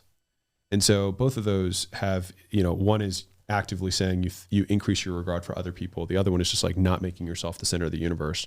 And so those are kind of like the mental frames that I try and think through to try and decrease my ego in the moment. The third frame that I use is the grandfather frame, which I don't know if you followed any of my stuff, but is thinking if I were 85 years old, and I were born into this moment, like I went through a time machine, like my 85-year-old self, and he reimagined, like he reemerged in this body, but it's 85 years old looking at you. That man doesn't have that much ego, and he's just very grateful to be here. You know what I mean? Like I wouldn't be like, can you believe this? I'm here. I remember when Jack looked so young, you know what I mean? And Graham, like, you know, be like, it's actually, if you really get into that state, like it really shifts how you see the world. And I think the reason that ego is so insidious is that you can't be grateful and have an ego, because the moment that the ego flares, you believe you deserve it, which means you can't be grateful for it. So you can't be both grateful and have an ego, which is why I think gratitude's been so difficult for me in my life, because it's been like, of course this happened. I would expect this to happen, which also removes a lot of the joy from anything.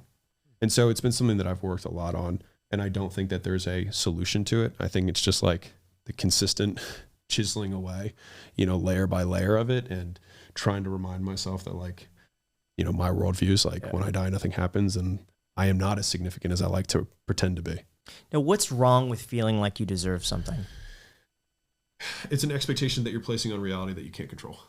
Let's say someone works really hard for 20 years and they, you know, save up money and they say, I deserve that Corvette, and they buy it. Yeah. Is that a negative that they felt like that was the expected outcome? I think if they didn't think they deserved the Corvette and then bought it, they'd be more grateful for it. I think there's also a difference between deserving and earning something. Important to delineate between. Yeah, maybe. You know? No, this is why definition is really important. Like, this is what I jam on. But I mean, I said on the first podcast, like this is a quote from Naval, who quoted somebody else, but it's, you know, desire is a contract we make with ourselves to be unhappy until we get what we want. And so when we say I deserve that, you're making a statement that unless I get this, it's like making an if-then statement for being discontent or, you know, not happy. And so I try to avoid those at all costs, because then if your expectation is zero of reality, everything above zero is positive. It's just like making no demands of the universe. Because I think it's Albert Ellis who said he interviewed zillions and zillions of people for therapy stuff, and he continued. He had like nine. What did he call them? He called them, I want to say distortions. There was 9 distortions of reality, and then there were 7, and then finally there were 3, and then he'd stuck with 3, and then he died. Right, and it was people make demands of the universe. So it's like of circumstance, like it has to be, you know, sunny tomorrow because it's my wedding.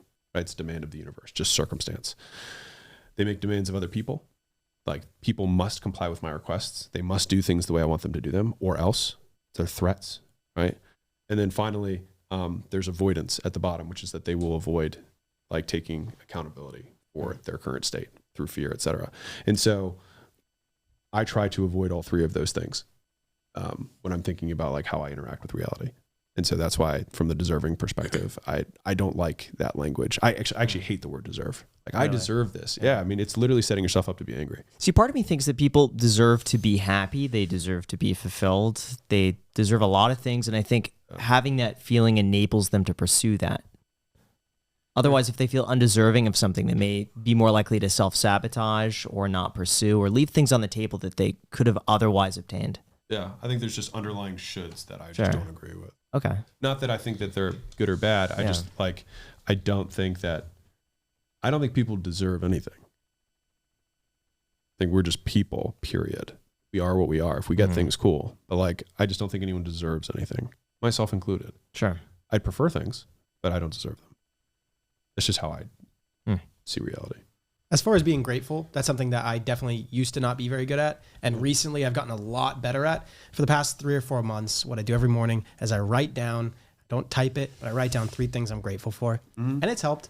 You know, it's a simple exercise. But now I like to think I'm pretty good at practicing gratitude. So just a tip, you know, in case of you're curious. It's worked for me. So yeah, no worries. Thank you. Appreciate it, guys. Yeah. We really appreciate you coming on. So hope you enjoyed. Yeah. Hope we get some of them clippies. Yes.